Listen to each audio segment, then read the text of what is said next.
ಆಗಿತ್ತು. ಆದರೆ ಈಗಿರುವ ಸಂಖ್ಯೆ ನಮ್ಮ ಜನಸಂಖ್ಯೆ ಸಮ ಪ್ರಮಾಣದಲ್ಲಿ ಇಲ್ಲ. ಅದು ಎಲ್ಲಕ್ಕೂ ಅನ್ವಯ ಆಗುತ್ತೆ. ಇಂಜಿನಿಯರಿಂಗು, ಮೆಡಿಕಲ್ಲು, PhD, ಸರ್ಕಾರಿ ನೌಕರಿ ಅಂತೂ ತುಂಬಾ ಹೀನಾಯವಾದ ಸ್ಥಿತಿಯಲ್ಲಿ ಇದೆ. ನಾವೀಗ ಆಲೋಚನೆ ಮಾಡಬೇಕಾಗಿರೋದು ಈ ವ್ಯವಸ್ಥೆಯನ್ನ ತುಂಬೋದು ಹೇಗೆ. ಒಳ ಮೀಸಲಾತಿ ಬಂದಿದೆ, ಅದನ್ನ ಜಾರಿಗೊಳಿಸಬೇಕಾದ್ರೆ ಏನ್ ಮಾಡಬೇಕು ಅನ್ನೋದ್ರ ಕಡೆಗೆ ವಿಶೇಷವಾಗಿ ನೌಕರರು ಗಮನವನ್ನ ಕೊಡಬೇಕು. ಪ್ರತಿ ತಾಲೂಕಿನಲ್ಲಿ ಸಾಧ್ಯ ಆಗದೆ ಇದ್ರೆ ಬಿಟ್ಬಿಡಿ, ಜಿಲ್ಲೆಗೊಂದಾದ್ರೂ ತರಬೇತಿ ಕೇಂದ್ರಗಳನ್ನ ನೀವು ಆರಂಭ ಮಾಡಿ ಸಣ್ಣ ಸಣ್ಣ ಕ್ಲರ್ಕ್ಸ್ ಹುದ್ದೆಗಳು, ಕಾನ್ಸ್ಟೇಬಲ್ ಹುದ್ದೆಗಳು ಮತ್ತು ಈ ರೀತಿಯ ಚಿಕ್ಕ ಚಿಕ್ಕ ಹುದ್ದೆಗಳಿದೆಯಲ್ಲ, ಇವುಗಳಿಗೆ ನಮ್ಮ ಜನರನ್ನ ತಯಾರು ಮಾಡೋ ವ್ಯವಸ್ಥೆಯನ್ನ ತಾವು ಮಾಡಬೇಕು. ಇದು ಬಹಳ ಅಗತ್ಯವಾದ. ಇದನ್ನ ಮಾಡದೆ ಹೋದ್ರೆ ನಿಮ್ಗಿರುವ ಎಲಿಜಿಬಿಲಿಟಿಗೆ ನಿಮ್ಮಲ್ಲಿ ಜನವೇ ಸಿಗುತ್ತಿಲ್ಲ. ನಾನು ಹಿಂದೆ ಇದೇ ಸಭೆಯಲ್ಲಿ ನಿಂತ್ಕೊಂಡು ಈ ಮಾತನ್ನು ಹೇಳಿದೆ. ನಮಗೆ ಇಂಜಿನಿಯರಿಂಗ್, ಮೆಡಿಕಲ್ ಸೇರಕ್ಕೆ ಎಲಿಜಿಬಿಲಿಟಿ ಇರೋ ವಿದ್ಯಾರ್ಥಿಗಳ ಜನಸಂಖ್ಯೆ ಅಷ್ಟಿಲ್ಲ ಅನ್ನೋದು ಗೊತ್ತಾಗ್ತಾ ಇದೆ. ಆದ್ರಿಂದ ಅದಕ್ಕೆ ತಯಾರಿ ಮಾಡತಕ್ಕಂಥ ಕೆಲಸವನ್ನ ಕೂಡಲೇ ಸಮರೋಪಾದಿಯಲ್ಲಿ ನಾವು ಆರಂಭ ಮಾಡಬೇಕು. ಈ ಕೆಲಸಕ್ಕೆ ನೌಕರರು, ಪ್ರತಿ ಜಿಲ್ಲೆಯ ನೌಕರರು, ನಾನು ನೌಕರರ ಅಧ್ಯಕ್ಷರು ಈ ಮಾತನ್ನು ಹೇಳ್ತಿದ್ದೀನಿ, ಪ್ರತಿ ಜಿಲ್ಲೆಯ ನೌಕರರು ತರಬೇತಿ ಕೇಂದ್ರಗಳನ್ನು ಕೂಡಲೇ ಆರಂಭ ಮಾಡಿ ನಮ್ಮ ಮಕ್ಕಳಿಗೆ ಮಾರ್ಗದರ್ಶನ ಮಾಡಿ, ಅವರು ಕನಿಷ್ಠ ಒಂದು ಕುಟುಂಬದಲ್ಲಿ ಒಬ್ಬ ಕ್ಲರಿಕಲ್ ಪೋಸ್ಟ್ ತಗೊಂಡ್ರೆ ಆ ಕುಟುಂಬ ಉದ್ಧಾರ ಆದ ಹಾಗೆ ಆ ಕೆಲಸವನ್ನು ನೀವು ಮಾಡಬೇಕು ಅಂತ ವಿನಂತಿ ಮಾಡ್ತೇನೆ. ಎರಡನೇದು, ನಾನು ಸನ್ಮಾನ್ಯ ಮಂತ್ರಿಗಳಲ್ಲಿ ಈ ವಿನಂತಿಯನ್ನು ಮಾಡ್ತೇನೆ ತಮ್ಮೆಲ್ಲರ ಪರವಾಗಿ. ಸರ್ಕಾರ ಈಗಾಗಲೇ ಅನೇಕ ಹುದ್ದೆಗಳನ್ನ ಕಾಲ್ಫಾರ್ ಮಾಡಿಬಿಟ್ಟಿದೆ. ಕಾಲ್ಫಾರ್ ಮಾಡಿರೋ ಹುದ್ದೆಗಳಿಗೆ ಒಳ ಮೀಸಲಾತಿ ಅನ್ವಯ ಆಗಲ್ಲ ಅನ್ನೋ ಮಂಡುವಾದವನ್ನ ಅನೇಕ ಇಲಾಖೆಗಳು ಹೇಳ್ತಾ ಇವೆ. ಇದನ್ನ KPSC ಕೂಡ ಮಾಡ್ತಾ ಇದೆ. ಸುಮಾರು 954 ಹುದ್ದೆಗಳಿರ್ತಕ್ಕಂಥ ಒಂದೇ ಇಲಾಖೆಯ ಅಡ್ವರ್ಟೈಸ್ಮೆಂಟ್ ಈಗಾಗಲೇ ಆಗಿದೆ. ಅಡ್ವರ್ಟೈಸ್ಮೆಂಟ್ ಆಗಿರೋ ಕಾರಣದಿಂದ ಒಳ ಮೀಸಲಾತಿ ಜಾರಿ ಮಾಡಕ್ಕಾಗಲ್ಲ ಅಂತ ಹೇಳಿದ್ರೆ ಅದು ಬಹಳ ದೊಡ್ಡ ಅನ್ಯಾಯ ನಮಗೆ. ಆದ್ರಿಂದ ನಾವು ಸರ್ಕಾರ ಅದನ್ನು ಮರುಪರಿಶೀಲನೆ ಅಥವಾ ರೀ ಅಡ್ವರ್ಟೈಸ್ಮೆಂಟ್ ಮಾಡಬೇಕಾಗಿಲ್ಲ. ಈಗಾಗಿರೋ ಅಡ್ವರ್ಟೈಸ್ಮೆಂಟ್ಗೆ ಒಂದು ಅಧಿಸೂಚನೆಯನ್ನು ಹೊರಡಿಸಿ ಕಾರಿಜಾಂಡಮ್ ಮಾಡಕ್ ಬರಲ್ಲ. ಹಾಗಿದ್ರೆ ಕ್ಯಾನ್ಸಲ್ ಮಾಡೋದಕ್ಕೆ ನಾವೆಲ್ಲರೂ ಒಕ್ಕೊರಲಿನ ಹೋರಾಟವನ್ನು ಮಾಡಬೇಕು. ಮತ್ತು ನಾನು ಮುಖ್ಯಮಂತ್ರಿಗಳನ್ನ ಈ ವಿಚಾರದಲ್ಲಿ ನಾವೆಲ್ಲರೂ ಸೇರಿ ವಿನಂತಿ ಮಾಡಿ ಕ್ಯಾಬಿನೆಟ್ ನಲ್ಲಿ ನಮ್ಮ ಮಂತ್ರಿಗಳು ಈ ಬಗ್ಗೆ ಕ್ರಮ ತಗೊಂಡು ಮರು ಅಧಿಸೂಚನೆ ಮಾಡೋದಕ್ಕೆ ಎಲ್ಲ ಕೆಲಸವನ್ನು ಮಾಡಬೇಕು. ಇದು ಇವತ್ತಿನ ಬಹಳ ದೊಡ್ಡ ಅಗತ್ಯ. ಸುಮಾರು 4,500 ಪೋಸ್ಟ್ಗಳು ನಮ್ಮ ಕಣ್ಣು ಮುಂದೆ ಅಡ್ವರ್ಟೈಸ್ಮೆಂಟ್ ಆಗಿವೆ. 4,500 ಪೋಸ್ಟ್ಗಳು ಅಡ್ವರ್ಟೈಸ್ಮೆಂಟ್ ಆಗಿವೆ. ಅದರಲ್ಲಿ ಮಾದಿಗರಿಗೆ 6% ಪ್ರಕಾರ ಸಿಗಬೇಕಾದ್ರೆ 100 ಹುದ್ದೆಗಳು ಸಿಗ್ತವೆ. ಆ ಕೆಲಸವನ್ನ ಕೂಡಲೇ ಮಾಡಬೇಕು. ಅದು ಇನ್ನೊಂದು ಇವತ್ತಿನ ಅಗತ್ಯ ಅಂತ ನಾನು ಅಂದ್ಕೊಂಡಿದ್ದೇನೆ. ಈಗಾಗಲೇ ಬಡ್ತಿ ವಿಚಾರದಲ್ಲಿ ಹೇಳಿದರು. ಬಡ್ತಿಯಲ್ಲಿ ಕೂಡ ನಮ್ಮ ಬಡ್ತಿಯ ಬಿಂದುಗಳು ಮಾದಿಗರಿಗೆ ಮೊದಲನೇ ಸಿಗುತ್ತೆ, ಆಮೇಲೆ 7, ಆಮೇಲೆ 14, ಹೀಗೆ ಆ ಬಿಂದು ನಿಮಗೆ ಗೊತ್ತಿದೆ ಚೆನ್ನಾಗಿ ಎಂಪ್ಲಾಯೀಸ್ಗೆ. ಅದು ಜಾರಿ ಆಗ್ಬೇಕಾದ್ರೆ ಅದಕ್ಕೆ ಕೂಡಲೇ DPR ನ ಆದೇಶ ಆಗಬೇಕು. ಅದಾಗದೇ ಇದ್ರೆ ಬಡ್ತಿಗಳನ್ನು ಕೊಡೋದಕ್ಕೆ ಚಾಲು ಮಾಡ್ತಾರೆ. ನಮ್ಮ ಜನರಿಗೆ ಅನ್ಯಾಯ ಮುಂದುವರಿತದೆ. ಅದಾಗೋದಕ್ಕೆ ಬಿಡಬಾರದು. ಇಷ್ಟನ್ನ ಕೂಡಲೇ ಮಾಡೋ ಕೆಲಸವನ್ನು ನಾವು ಮಾಡೋಣ. ಮುಂದಿನ ದಿನಗಳಲ್ಲಿ ಇನ್ನೂ ವಿಸ್ತೃತವಾದ ಚರ್ಚೆ ಮಾಡಿ ನಾವು ಏನೇನು ತಯಾರಿಯನ್ನು ಮಾಡಿಕೊಳ್ಬೇಕು ಅಂತ. ಒಂದು, ಈಗಾಗಲೇ ಇದೇ ಸಭಾಂಗಣದಲ್ಲಿ ಮಾದಿರ ಮಹಾಸಭಾ ಸಭೆ ಕೂಡ ಆಯಿತು.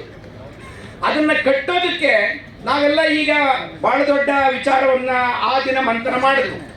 ಆದರೆ ಒಂದು ಹೇಳ್ತೀನಿ, ಪ್ರತಿಯೊಬ್ಬ ಸರ್ಕಾರಿ ನೌಕರರು ಅದಕ್ಕೆ ಬೆಂಬಲವಾಗಿ ನಿಲ್ಲದೆ ಹೋದ್ರೆ ಆ ಸಂಘಟನೆಯನ್ನು ಬಲಿಷ್ಠವಾಗಿ ಕಟ್ಟೋದಕ್ಕೆ ಸಾಧ್ಯ ಆಗೋದಿಲ್ಲ.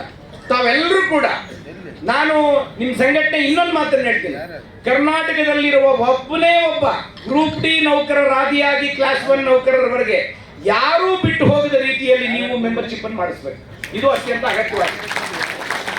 ನೀವೆಲ್ಲರೂ ಸರ್ಕಾರಿ ನೌಕರಿಯಿಂದ ಹೊರಗಡೆ ಇರೋರು ಮಾದಿರ ಮಹಾಸಭಾಗೆ ಮೆಂಬರ್ ಆಗೋದು, ಪೋಷಕರಾಗೋದು ಬೇರೆ.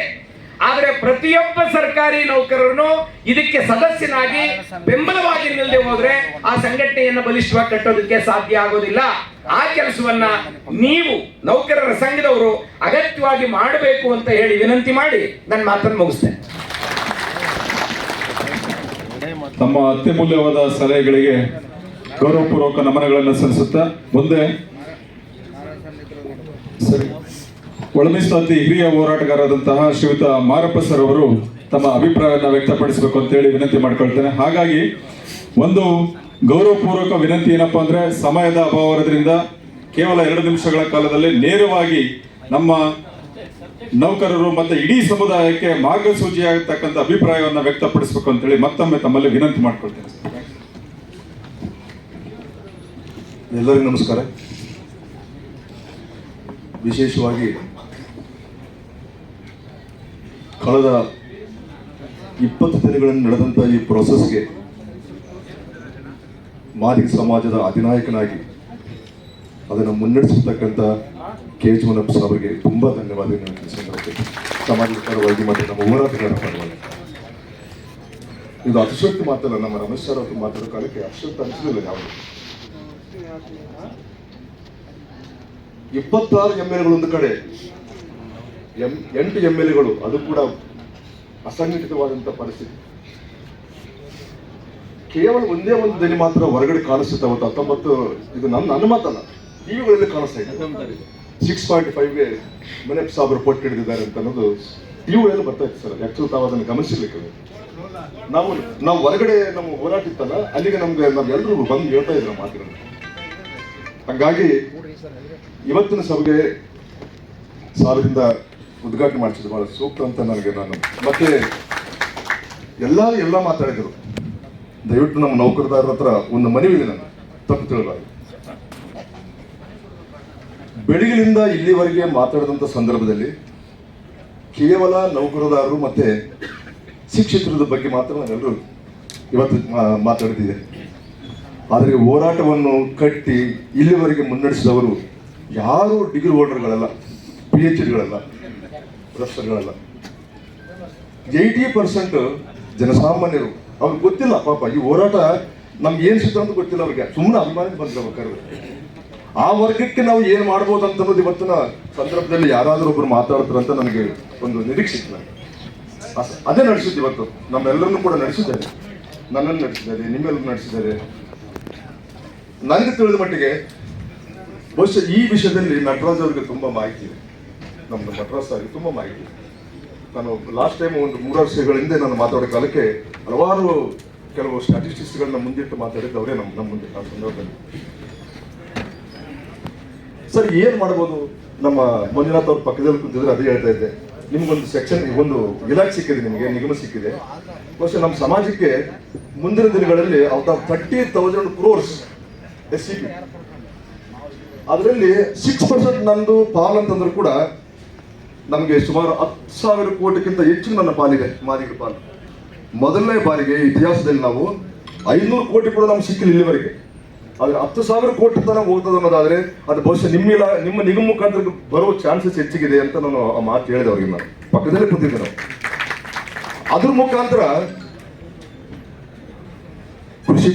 ಕೃಷಿ ಕೂಲಿಕಾರರು, ಪಟ್ಟಣದಲ್ಲಿರ್ತಕ್ಕಂಥ ನಿರುದ್ಯೋಗಿಗಳು, ನಮ್ಮ ಬಡತನಕ್ಕೆ ಗುರಿಯಾಗಿರ್ತಕ್ಕಂಥವರು, ಮತ್ತೆ ಪೌರ ಕಾರ್ಮಿಕರು, ನಮ್ಮ ದೇವದಾಸಿ ಕುಟುಂಬಗಳು, ವಿಧಿವೆಯರ ಕುಟುಂಬಗಳು ನಮ್ಮಲ್ಲಿ ಹೆಚ್ಚಿಗಿವೆ. ಈ ಸಮುದಾಯದಲ್ಲಿ ತುಂಬ ಹೆಚ್ಚಿಗಿದೆ. ಬೇರೆ ಸಮುದಾಯಗಳಲ್ಲೂ ಕೂಡ ವಿದೇಶ ಸಮುದಾಯ ಇದೆ, ನಾನು ಇಲ್ಲ ಅಂತ ಹೇಳ್ತಾ ಇಲ್ಲ. ಆದರೆ ಬಡತನಕ್ಕೆ ಮತ್ತು ಕುಡಿತಕ್ಕೆ ಗುರಿಯಾಗಿ ಸತ್ತಿರ್ತಕ್ಕಂಥ ಸಂಖ್ಯೆ ಹೆಚ್ಚು ಮಾದಿಗರ ಒಳಗಡೆ ಇದೆ ಅಂತ ನಾನು ಗಮನಿಸಿದ್ದೇನೆ. ಇದನ್ನು ಬಹುಶಃ ಒಳಮೀಸಲಾತಿ ಹೋರಾಟ ಆ ಫಲಗಳು ನಮ್ಮ ಶಿಕ್ಷಿತರಿಗೆ, ವಿದ್ಯಾವಂತರಿಗೆ ಸಿಗೋದು ಗ್ಯಾರಂಟಿ. ನಿಮಗೆ ಅದು ದಟ್ ಈಸ್ ಸ್ಟ್ಯಾಚ್ಯುಟರಿ ಗ್ಯಾರಂಟಿ ಅದು. ಆದರೆ ಇವರಿಗೆ ಸಿಗ್ತಕ್ಕಂಥದ್ದು ದಟ್ ಈಸ್ ನಾಟ್ ಸ್ಟ್ಯಾಚ್ಯುಟರಿ, ಅದು ನಾನ್ ಸ್ಟ್ಯಾಚ್ಯುಟರಿ ಅಂತ ನಾವು ಭಾವಿಸ್ತೇವೆ. ಯೋಜನೆಗಳ ಮುಖಾಂತರ ಬರಬೇಕು ಹೊರತು ಕಾನೂನುಗಳನ್ನ ಮಾಡ್ಲಿಕ್ಕೆ ಆಗಿಲ್ಲ ಇವತ್ತು ಕೂಡ. ಇದನ್ನ ಬಹುಶಃ ಮುಂದಿನ ದಿನಗಳಲ್ಲಿ ನಮ್ಮ ಹೋರಾಟಗಾರರಿಗೆ, ಬಹುಶಃ ನನಗೆ ಇವತ್ತು ಮಾತಾಡಲಿಕ್ಕೆ ಕೊಟ್ಟಿದ್ದು ನಮ್ಮ ಹೋರಾಟಗಾರರು ಎಲ್ಲರ ಪರವಾಗಿ ನನಗೆ ಒಂದು ಅವಕಾಶ ಸಿಕ್ಕಿದೆ. ದಟ್ ಈಸ್ ರೆಪ್ರೆಸೆಂಟೇಷನ್ ನಿಮ್ಮೆಲ್ಲರ ಪರವಾಗಿ. ನಮ್ಮ ಹೋರಾಟಗಾರರ ವಿಷಯದಲ್ಲಿ ನನಗೆ ತಿಳಿದ ಮಟ್ಟಿಗೆ ತುಂಬಾ ಜನ ಸತ್ತಿದ್ದಾರೆ ನಮ್ಮ ಹೋರಾಟಗಾರರು. ದಯವಿಟ್ಟು ಮುಂದ್ಸಲ ಆಲೋಚನೆ ಮಾಡಿ, ಸಾಧ್ಯತೆ ಇದ್ರೆ ಇದೆ ಅಂತ ನಾನು ಭಾವಿಸ್ಕೊಂಡಿದ್ದೀನಿ. ತುಂಬಾ ಜನ ಹೋರಾಟಗಾರರು ತಮ್ಮ ಮನೆಗಳನ್ನು ಕಳ್ಕೊಂಡಿದ್ದಾರೆ, ಬದುಕನ್ನು ಕಳ್ಕೊಂಡಿದ್ದಾರೆ, ಕೆಲವರು ಸತ್ತಿದ್ದಾರೆ. ಮತ್ತೆ ಇವತ್ತು ಕೂಡ ಏಜ್ ಬಾರ್ ಆಗಿದ್ದಾರೆ. ಅವರು ಡಿಗ್ರಿ ಹೋಲ್ಡರ್ಸ್ ಅಲ್ಲ, ದೊಡ್ಡ PhDಗಳಲ್ಲ ಅವರು. ಅವ್ರಿಗೆ ಏನು ಮಾಡ್ಬೋದು ನಾವು?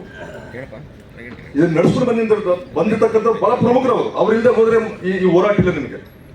ಅವ್ರು ಇಲ್ಲಿದ್ರೆ ಈ ಹೋರಾಟ ಸರಿ. ಈಗ ನನ್ನಂತವ್ರು ಎಲ್ಲೋ ಒಂದು ಕಡೆ ಅಡ್ವೊಕೇಟ್ ಆಗಿದ್ದು ನಾನೊಬ್ಬ ಅಡ್ವೊಕೇಟ್, ಪ್ರಾಕ್ಟೀಸಿಂಗ್ ಅಡ್ವೊಕೇಟ್. ನನಗೇನು ಸಮಸ್ಯೆ ಇಲ್ಲ ಅಂತ ಭಾವಿಸ್ತೇನೆ. ಆದರೆ ಪಕ್ಕದಲ್ಲಿರ್ತಕ್ಕಂಥ ಹೋರಾಟಗಾರರಲ್ಲಿ ಬಹಳ ಮಂದಿಗೆ ತುಂಬ ತೊಂದರೆ ಇದೆ. ಏನಾದರೂ ಮಾಡಿ ನಾನು ನಮ್ಮ ನಿಗಮ ಅಧ್ಯಕ್ಷರಿಗೆ ಒಂದು ಮಾತು ಕೇಳಿದೆ, ಯಾವುದೇ ಯೋಜನೆಗಳಲ್ಲಿ ನಮ್ಮ ಹೋರಾಟಗಾರರು ಬಂದರೆ ದಯವಿಟ್ಟು ಅವ್ರಿಗೆ ಸಹಕಾರ ಮಾಡ್ತಕ್ಕಂಥದ್ದು ಒಂದು ಏನಾದರೂ ಯೋಜನೆಗಳನ್ನು ರೂಪಿಸಬೇಕು. ಹಿಂಗೆ ಅಂತಲ್ಲ ನಾನು ಹೇಳೋದು, ಇದು ಹೋರಾಟಗಾರರು ಯೋಜನೆ ಅಂತ ಅಲ್ಲ, ನಾನು ಆ ರೀತಿ ಹೇಳ್ತಾ ಇಲ್ಲ. ಹಲವಾರು ಯೋಜನೆಗಳಲ್ಲಿ ಬೇರೆ ಬೇರೆ ರೀತಿಯಾದಂಥ ಯೋಜನೆಗಳಲ್ಲಿ ಬಹಳ ನಾವೇಂತ ಆದ್ಯತೆಗೆ ಮೊದಲ ಆದ್ಯತೆಯಾಗಿ ಹೋರಾಟಗಾರರ ಕುಟುಂಬಗಳನ್ನು ನೀವು ನೋಡ್ತೀರಿ ಅಂತ ನಾನು ಭಾವಿಸ್ಕೊಂಡಿದ್ದೀನಿ. ಈ ವಿಷಯದಲ್ಲಿ ನಮ್ಮ ಮುನಪ್ಪ ಸಾಹೇಬರು ಇದು ಗೊತ್ತಿಲ್ಲ ಅಂತಲ್ಲ, ಅವರಿಗೆ ತುಂಬ ಗೊತ್ತಿದೆ, ಅವ್ರಿಗೆ ಈ ವಿಷಯದಲ್ಲಿ ತುಂಬ ಗೊತ್ತಿದೆ ಅಂತಲೇ ಭಾವಿಸ್ಕೊಂಡಿದ್ದೀನಿ. ಆದರೆ ಸಂದರ್ಭ ಬಂದಿದೆ, ಇವತ್ತು ಒಂದು ಹಂತಕ್ಕೆ ನಾವು ಮುಟ್ಟಿದ್ದೀವಿ. ಮುಂದಿನ ಹಂತ ಜಾರಿ ಆಗಬೇಕಾದಂಥ ಹಂತದು. ಆ ಹಂತದ ಜೊತೆಗೆ ನಾವು ಈಗಾಗಲೇ ನಮ್ಮ ಎಲ್ಲ ಹೇಳ್ತಾರೆ, ನಮ್ಮ ಅಲೆಮಾರಿಗಳ ವಿಷಯದಲ್ಲಿ ಕೂಡ ದಯವಿಟ್ಟು ತಿಳ್ಕೊಳ್ಳಿ. ನಮ್ಮ ಮುನಪ್ಪ ಸಾಹೇಬರಿಗೆ ಅವತ್ತು ಹೊರಗೆ ಬಂದ ತಕ್ಷಣನೇ ಆಳ್ತಕ್ಕಂಥ ಹುಡುಗರಿಗೆ ಸಂಧಾನ ಮಾಡಿದ್ದಾರೆ, ನಾವು ನಿಮ್ಮ ಜೊತೆಗೆ ಇದ್ದೀವಿ. ಮುನಪ್ಪ ಸಾಹೇಬರು ಮಾತು ಹೇಳಿದ್ದಾರೆ, ಆಳ್ತಕ್ಕಂಥ ಅಲೆಮಾರಿಗಳಿಗೆ ನಾವು ನಿಮ್ಮ ಜೊತೆಗೆ ಇದ್ದೀವಿ. ಮತ್ತೆ ನಾವು ಅದನ್ನ ಗೆಲ್ಲಿಸಿದ್ರೆ ಮಾತ್ರನೇ ನಾವು ಗೆದ್ದಂಗೆ, ಪೂರ್ತಿ ಗೆದ್ದಂಗೆ. ನಾವು ಅದಕ್ಕೆ ಎರಡು ಕಾರಣಗಳಿವೆ, ನನ್ನ ಮುಂದೆ ಅದನ್ನ ಹೇಳ್ಕೊಳ್ಳೇಬೇಕು. ಒಂದು ಕಾಲಕ್ಕೆ ಇದು ಮಾದಿಗರ ಹೋರಾಟ ಅಂತ ಹೇಳ್ತಾ ಇದ್ದೆ ನಮಗೆಲ್ಲ ಒಂದು ಕಾಲಕ್ಕೆ. ಮತ್ತೆ ಕರಪತ್ರಗಳಲ್ಲಿ ಎರಡೇ ಕಮ್ಯುನಿಟಿಗಳು ವರ್ಸಸ್ 99 ಕಮ್ಯುನಿಟಿಗಳು ಅಂತ ಒಂದು ವಾದನೂ ಇತ್ತು. ಅದು ಚೇಂಜ್ ಆಗಿದ್ದು ಯಾವಾಗ ಅಂತಂದ್ರೆ, ನಾವು ಸುವರ್ಣಸೌಧನ ಮುತ್ತಿಗೆ ಹಾಕಿದ್ವಲ್ಲ 2012ರಲ್ಲಿ. ಆ ಸಂದರ್ಭದಲ್ಲಿ ಈವನ್ ನಮ್ಮ ಪಕ್ಕದಲ್ಲಿ ಮಾದಿಗೆ ಸಂಬಂಧಿತ ಸಮುದಾಯಗಳು ಕೂಡ ನಮ್ಮ ಜೊತೆಗಿಲ್ಲ, ನನ್ಗೆ ಗೊತ್ತಿಲ್ಲ ಇವತ್ತು ಕೂಡ ಸರಿಯಾಗಿತ್ತು. ಆದರೆ ಅಲೆಮಾರಿಗಳು ನಮ್ಮ ಜೊತೆಗಿದ್ರು. ಆ ಹೋರಾಟದಲ್ಲಿ ಅಲೆಮಾರಿಗಳು ನಮ್ಮ ಜೊತೆಗೆ ಬಂದರು, ಅವರು ಪೆಟ್ಟು ತಿಂದರು. ಅಲ್ಲಿಂದ ನಮ್ಮ ಹೋರಾಟ ಮಾದಿಗರ ಹೋರಾಟ ಬದಲಾಗಿ ಇದು ಒಳ ಮೀಸಲಾತಿ ಹೋರಾಟ ಅಂತಾನೆ 70 ಸಮುದಾಯಗಳ ಹೋರಾಟ ಅಂತ ನಾವು ಅದನ್ನು ಪ್ರತಿಬಿಂಬಿಸಿ. ಕೇವಲ ಮಾದಿಗ ಸಮುದಾಯಗಳ ಹೋರಾಟ 18 ಸಮುದಾಯಗಳು. ನಿಮಗೆ ಅಲೆಮಾರಿಗಳು ಸೇರ್ಕೊಂಡ ಮೇಲೆ ನಮಗೆ ಮೊರಲಿಟ್ಟು ಬಂದಿದ್ದು ನಮ್ಮ ಹೋರಾಟಕ್ಕೆ ದೊಡ್ಡ ಒಂದು ನಿಯತ್ತು ಬಂದಿದ್ದ ಅಂತ ನಾನು ಭಾವಿಸ್ಕೊಂಡಿದ್ದೀನಿ. ಆ ಕಾರಣಕ್ಕಾಗಿ ನಮ್ಮ ಜೊತೆಗೆ ಬಂದಿರತಕ್ಕಂಥವರಿಗೆ ಇನ್ನೂ ಏನು ಸಿಕ್ಕಿಲ್ಲ, ಅನ್ಯಾಯ ಆಗಿದೆ, ಅದನ್ನ ದಡ ಸೇರಿಸ್ತಕ್ಕಂಥ ಜವಾಬ್ದಾರಿ ಕೂಡ ನಮ್ಮೆಲ್ಲರಿದೆ. ನಮ್ಮ ನೌಕರದಾರರು ನಮ್ಮೆಲ್ಲರೂ ಕೂಡ ಈ ಹೋರಾಟಕ್ಕೆ ಎಷ್ಟು ಬೆಂಬಲ ಕೊಟ್ಟಿದ್ದೀವೋ ಅದು ಮುಟ್ಟೋವರೆಗೆ, ಅದು ದಡ ಮುಟ್ಟೋವರೆಗೆ ಅದಕ್ಕೂ ಕೂಡ ಎಲ್ಲಾ ಜಿಲ್ಲೆಗಳಲ್ಲಿ ಅವರು ಹೋರಾಟ ಮಾಡಿದ್ರೆ ನಾವೆಲ್ಲ ಸಪೋರ್ಟ್ ಮಾಡಬೇಕು. ಅದನ್ನ ದಡ ಮುಟ್ಟತಕ್ಕಂಥ ಜವಾಬ್ದಾರಿ ನಮ್ಗೆಲ್ಲರಿಗಿದೆ. ಮತ್ತೆ ನನಗೆ ತಿಳಿದ ಮಟ್ಟಿಗೆ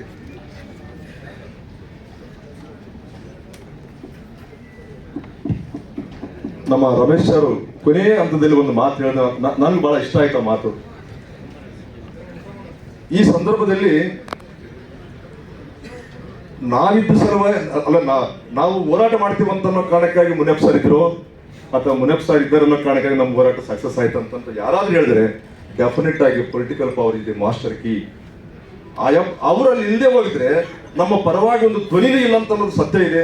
ಈ ಕಾರಣಕ್ಕಾಗಿ ಸಾರು ಈ ಸಂದರ್ಭದಲ್ಲಿ ನಮಗೋಸ್ಕರ ನೀವು ಬಹಳ ಪ್ರಸ್ತುತ ಮತ್ತೆ ಸರಿ ಅಂತ ನಾವು ಭಾವಿಸ್ಕೊಂಡಿದ್ವಿ. ಇಡೀ ಕರ್ನಾಟಕ ರಾಜ್ಯ ಕೂಡ ಅದನ್ನ ಭಾವಿಸದಂತ ನಾನು ಭಾವಿಸಿ ನನ್ನ ಮಾತನ್ನು ಮುಗಿಸ್ತೀನಿ. ಜೈ ಹಿಂದ್.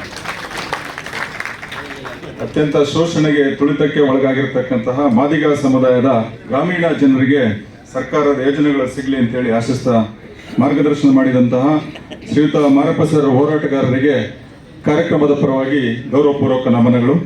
ಮುಂದೆ ಪ್ರೊಫೆಸರ್ ಕೆ ಸದಾಶಿವ ಸರ್ ಅವರು ಮೈಸೂರು ವಿಶ್ವವಿದ್ಯಾಲಯದ ಡಾಕ್ಟರ್ ಬಾಬು ಜಗಜೀವನರಾಮ್ ಅಧ್ಯಯನ ಕೇಂದ್ರದ ಮುಖ್ಯಸ್ಥರು ಕಾರ್ಯಕ್ರಮವನ್ನು ಉದ್ದೇಶಿಸಿ ಮಾತನಾಡಬೇಕು ಅಂತೇಳಿ ವಿನಂತಿ ಮಾಡ್ಕೊಳ್ತಾ ಇದ್ದೇನೆ.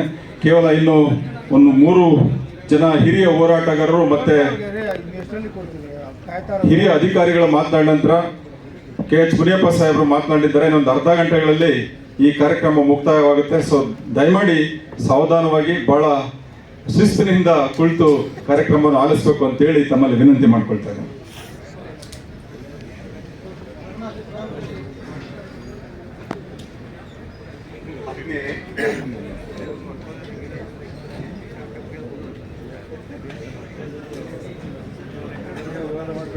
ಮೂವತ್ತೈದು ವರ್ಷಗಳ ಒಂದು ಸತತವಾದಂಥ ಹೋರಾಟದ ಮೂಲಕ ನಮ್ಮ ಸಮುದಾಯ ಇವತ್ತು ಒಳ ಮೀಸಲಾತಿಯನ್ನು ಆರ್ಥಿಸಿ ಗಳಿಸೋದಕ್ಕೆ ಸಾಧ್ಯ ಆಗಿದೆ. ನಾನು ಈ ಸಂದರ್ಭದಲ್ಲಿ ಇದೇ ತಿಂಗಳು 23-24ನೇ ತಾರೀಕು ದಾವಣಗೆರೆಯಲ್ಲಿ ಮಾದಿಗ ಪ್ರಾಧ್ಯಾಪಕರ ಒಂದು ಸಮಾವೇಶ ನಡೆಯಿತು. ಆ ಸಮಾವೇಶದಲ್ಲಿ ನಮ್ಮ ಮಾದಿಗ ಸಮುದಾಯದ ಇತಿಹಾಸ ಸಂಸ್ಕೃತಿಯನ್ನು ನಾವು ಕಟ್ಕೊಳ್ಳೋದು ಹೇಗೆ ಅನ್ನುವಂಥ ವಿಷಯದಲ್ಲಿ ನಾನು ಒಂದು ಭಾಷಣವನ್ನು ಮಾಡಿದೆ. ಅದರಲ್ಲಿ ಪ್ರಮುಖವಾಗಿ ಸಮಾಜ ಕಲ್ಯಾಣ ಇಲಾಖೆಯ ವತಿಯಿಂದ ಮಾದಿಗ ಸಮುದಾಯದ ಸಾಂಸ್ಕೃತಿಕ ಇತಿಹಾಸದ ಕಣಜ ಅನ್ನುವಂತಹ ಒಂದು ವಿಷಯವನ್ನು ಕುರಿತಂತೆ ಜಗಜೀವನ್ ರಾಮ್ ಸೆಂಟರ್ ಮೈಸೂರು ಅದರ ವತಿಯಿಂದ 4 ವಿಚಾರ ಸಂಕಿರಣಗಳನ್ನು ಆಯೋಜಿಸಿ 4 ಸಂಪುಟಗಳಲ್ಲಿ ಪ್ರಕಟಿಸಬೇಕು ಅಂತ ಅಂದ್ಬಿಟ್ಟು ನಾನು ವಿವರಿಸ್ದೆ. ಅರ್ಧ ಗಂಟೆ ನಮ್ಮ ಸಮುದಾಯದ ಇತಿಹಾಸ ಮತ್ತು ಸಂಸ್ಕೃತಿಯನ್ನು ಕಟ್ಟುವ ಬಗೆ ಹೇಗೆ ಅಂತ ಅಂದ್ಬಿಟ್ಟು ವಿವರಿಸ್ದೆ. ಅದು ಎಲ್ಲ ವಿಡಿಯೋ ಆಗಿದೆ. ಆನಂತರ ಅವತ್ತು ಅಧ್ಯಕ್ಷೀಯ ಭಾಷಣ ಮಾಡಿದಂತಹ ಪ್ರೊಫೆಸರ್ ಕಟ್ಟಿಮನಿ ಸರ್ ಅವರು ಇತಿಹಾಸ ಸಂಸ್ಕೃತಿ ಇವೆಲ್ಲವೂ ನಮ್ಮ ಹೊಟ್ಟೆ ತುಂಬಿಸಲ್ಲ ಅಂತ ಒಂದು ಮಾತಿರುತ್ತೆ. ನಾನು ಅದಕ್ಕೆ ಪ್ರತ್ಯುತ್ತರವಾಗಿ ಏನು ಹೇಳಿದೆ ಅಂತಂದ್ರೆ, ಯಾವುದೇ ಒಂದು ಸಮುದಾಯ ಇತಿಹಾಸ ಮತ್ತು ಸಾಂಸ್ಕೃತಿಕ ನೆಲೆಯಲ್ಲೇ ಸಂಘಟನೆಗೊಳ್ಳೋದು. ಉದಾಹರಣೆಗೆ ಅಂಬೇಡ್ಕರ್ ಅವರು 1927ರಲ್ಲಿ ಕೋರೆಗಾಂವ್ ಯುದ್ಧವನ್ನು ಇಟ್ಕೊಂಡು, ಹಾಗೆ 1956ರಲ್ಲಿ ಬೌದ್ಧ ಧರ್ಮವನ್ನು ಇಟ್ಕೊಂಡು ಅಂಬೇಡ್ಕರ್ ಅವರು ಅವರ ಇಡೀ ಸಮುದಾಯವನ್ನು ಸಂಘಟಿಸಿದ್ರು. 1927ರಲ್ಲಿ ಅವರು ಸಂಘಟಿಸೋವರೆಗೂ ಅವರಿಗೆ ಐತಿಹಾಸಿಕ ಮತ್ತು ಸಾಂಸ್ಕೃತಿಕ ಹಿನ್ನೆಲೆ ದಾಖಲಿತಗೊಂಡಿರಲಿಲ್ಲ ಅನ್ನುವಂತಹ ಅಂಶವನ್ನ ನಾನು ಹೇಳಿದೆ. ಆದರೆ ಅಂಬೇಡ್ಕರ್ ಸಮುದಾಯಕ್ಕೆ ಇತಿಹಾಸವೇ ಇಲ್ಲ ಅಂತಂದ್ಬಿಟ್ಟು ಸದಾಶಿವ ಭಾಷಣ ಮಾಡಿದ್ದಾರೆ ಅಂತಂದ್ಬಿಟ್ಟು ಇಡೀ ಕರ್ನಾಟಕದಲ್ಲಿ ಸೋಷಿಯಲ್ ಮೀಡಿಯಾದಲ್ಲಿ ಅಪಪ್ರಚಾರ ಆಗ್ತಾ ಇದೆ. ನಿಮಗೆಲ್ಲ ಗೊತ್ತಿದ್ದಾಗೆ ವಿಡಿಯೋವನ್ನು ಎಡಿಟ್ ಮಾಡಿ ನೋಡಿ, ಆಶ್ಚರ್ಯ ಅಂತಂದ್ರೆ ಹರಿಹರದಲ್ಲಿ ನಡೆದಂತಹ ಆ ಸಮಾವೇಶವನ್ನು ರೆಕಾರ್ಡ್ ಮಾಡಿದಂತಹ ಹುಡುಗ ಒಬ್ಬ ರೈಟ್ ಅಂತೆ. ಆಶ್ಚರ್ಯ ಅಂತಂದ್ರೆ ಆ ಒಂದು ವಿಡಿಯೋ ಏನಿದೆ, ಕೆಲ ಭಾಗಗಳು ಸ್ಕಿಪ್ ಆಗಿ ಯೂಟ್ಯೂಬಲ್ಲಿ ಅಪ್ಲೋಡ್ ಆಗಿದ್ದಾವೆ.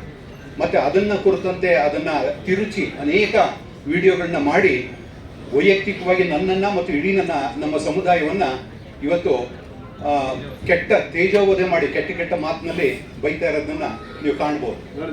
ಈಗ ನಾನು ಮೈಸೂರಿಂದ ಹರಿಹರಕ್ಕೆ ಹೋಗಿ ನಮ್ಮ ಸಮುದಾಯದ ಒಂದು ಸಂಘಟನೆಗೆ, ನಮ್ಮ ಸಮುದಾಯದ ಜಾಗೃತಿಗಾಗಿ ನಾವು ಅಷ್ಟು ದೂರ ಸಂಚಾರ ಮಾಡಿ ಇವೆಲ್ಲ ಮಾಡೋದು ಏನಕ್ಕೆ ಅಂತಂದ್ರೆ, ನಾವು ಇತಿಹಾಸ ಮತ್ತು ಸಂಸ್ಕೃತಿಯನ್ನು ಅಷ್ಟಿಷ್ಟು ಓದ್ಕೊಂಡಿರುವಂಥವ್ರು ನಮ್ಮ ಸಮುದಾಯವನ್ನು ಕಟ್ಟಬೇಕು ಅನ್ನೋಂತಹ ಸದುದ್ದೇಶದಿಂದನೇ ಹೊರತು ನೋಡಿ. ಆಮೇಲೆ ಇನ್ನೊಂದು ಆಶ್ಚರ್ಯ ಅಂತಂದ್ರೆ, ಮೈಸೂರು ವಿಶ್ವವಿದ್ಯಾಲಯದಲ್ಲಿ ಹಿಸ್ಟ್ರಿ ಡಿಪಾರ್ಟ್ಮೆಂಟಲ್ಲಿ ನಾನು ಪ್ರೊಫೆಸರ್.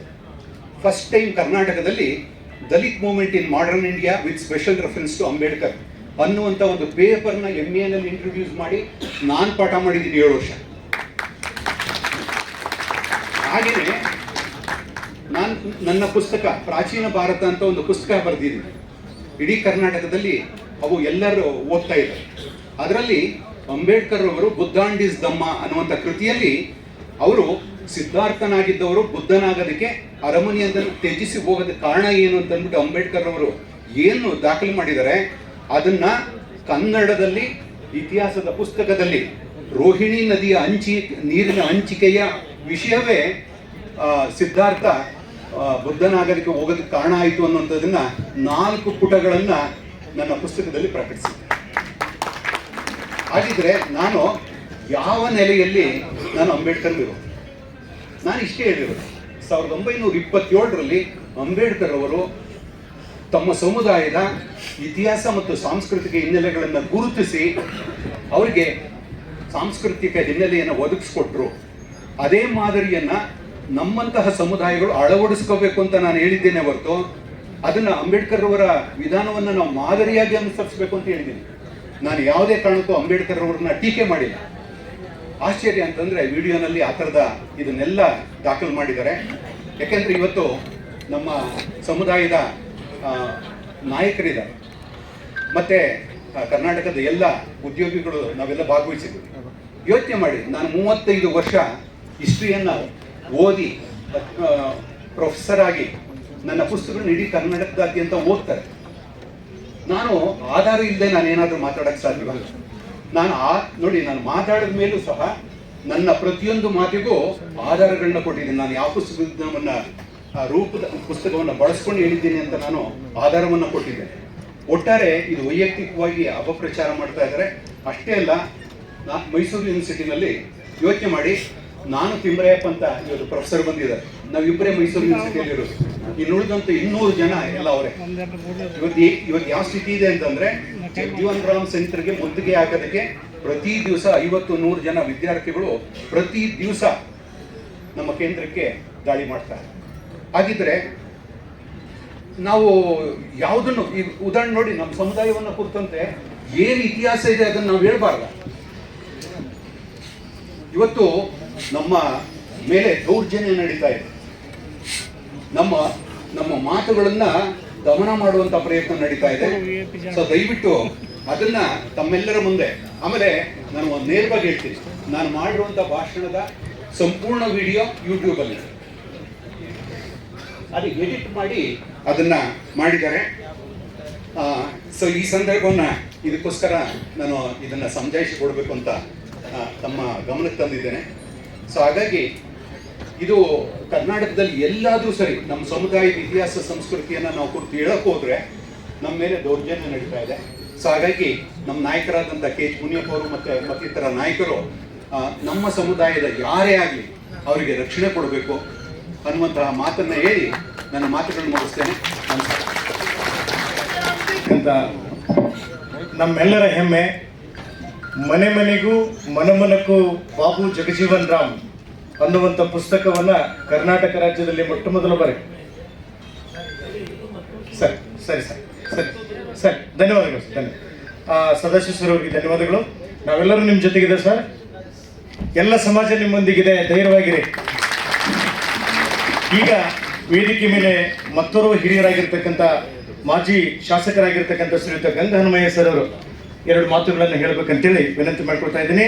ತದನಂತರ ನಮ್ಮ ಸಂಘಟಕರಾಗಿರ್ತಕ್ಕಂಥ ಶ್ರೀಯುತ ಜಂಬೂದ್ವೀಪ ಸಿದ್ದರಾಜಣ್ಣ ಅವರು ನೆಕ್ಸ್ಟ್ ರೆಡಿ ಇರಬೇಕಂತೇಳಿ ವಿನಂತಿ ಮಾಡ್ಕೊಳ್ತಾ ಇರ್ತಕ್ಕಂಥ ಭೀಮಣ್ಣ ಸಾಹೇಬ್ರೆ, ನಿಮ್ಮೆಲ್ಲರ ಅಚ್ಚುಮೆಚ್ಚಿನ ನಾಯಕರು, ಸಭೆಯ ಉದ್ಘಾಟನೆಯನ್ನು ಮಾಡಿರ್ತಕ್ಕಂಥ ಕೆ.ಎಚ್. ಮುನಿಯಪ್ಪ ಸಾಹೇಬ್ರೆ, ಇನ್ನು ಅನೇಕ ಜನ ನನ್ನ ಸ್ನೇಹಿತರೆ, ಮತ್ತು ವೇದಿಕೆ ಮೇಲೆ ಉಪಸ್ಥಿತಕ್ಕಂಥ ಎಲ್ಲ ನನ್ನ ಹಿರಿಯ ಮತ್ತು ಕಿರಿಯ ಬಂಧುಗಳೇ, ಎದುರುಗಡೆ ಕೂತಿರ್ತಕ್ಕಂಥ ನನ್ನ ಅಣ್ಣ ತಮ್ಮಂದಿರೇ, ಮುಂದೆ ಭಗಿನಿಯರೇ, ಈಗಾಗಲೇ ವಿಚಾರವನ್ನು ಎಲ್ಲ ಹೇಳಿದ್ದಾರೆ. ನಾನು ಓದ್ತಾ ಇರಬೇಕಾಗಿದ್ರೆ 71-72 ಇಸವಿಯಲ್ಲಿ ಅವತ್ತು ದೇವರಾಜ ಅರಸು ಅವರ ಸಂಪುಟದಲ್ಲಿ ಶ್ರೀಮಾನ್ ರಾಚಯ್ಯನವರು ಈ ಬೋವಿಗಳನ್ನು ನಾವು ಈ ಬೆಂಗಳೂರಿಗೆ ಬಂದಾಗ ಅವ್ರನ್ನ ಕಾಣ್ತಾ ಇದ್ದರು. ಅವಾಗ ಈ ಬೋವಿಗಳು, ಲಂಬಾಣಿಗಳು ಇದರಿಂದ ಸೇರ್ಕೊಂಡು ನಮ್ಮ ಅಸ್ತಿತ್ವವನ್ನೇ ನಮಗೆ ಸಲ್ಲಬೇಕಾದಂಥ ಒಂದು ಏನು ಹಕ್ಕಿದೆಯೋ ಅದೆಲ್ಲ ನಾವು ಹೋಗ್ತಾ ಇದೆ, ಮತ್ತು ನಮಗೆ ಸಿಗ್ತಾ ಇಲ್ಲ. ಅದರಿಂದ ನಾವು ಬೇರೆ ಮಾಡಬೇಕು ಅಂತ ಒಂದು ಹೋರಾಟವನ್ನು ಎನ್ ರಾಚಯ್ಯನವರು ಅವತ್ತು ಮಾಡ್ತಾಯಿದ್ರು. ಆಗ ನಾವು ಓದುವಾಗ ನಮ್ಮ ತುಮಕೂರು ಜಿಲ್ಲೆಗೆ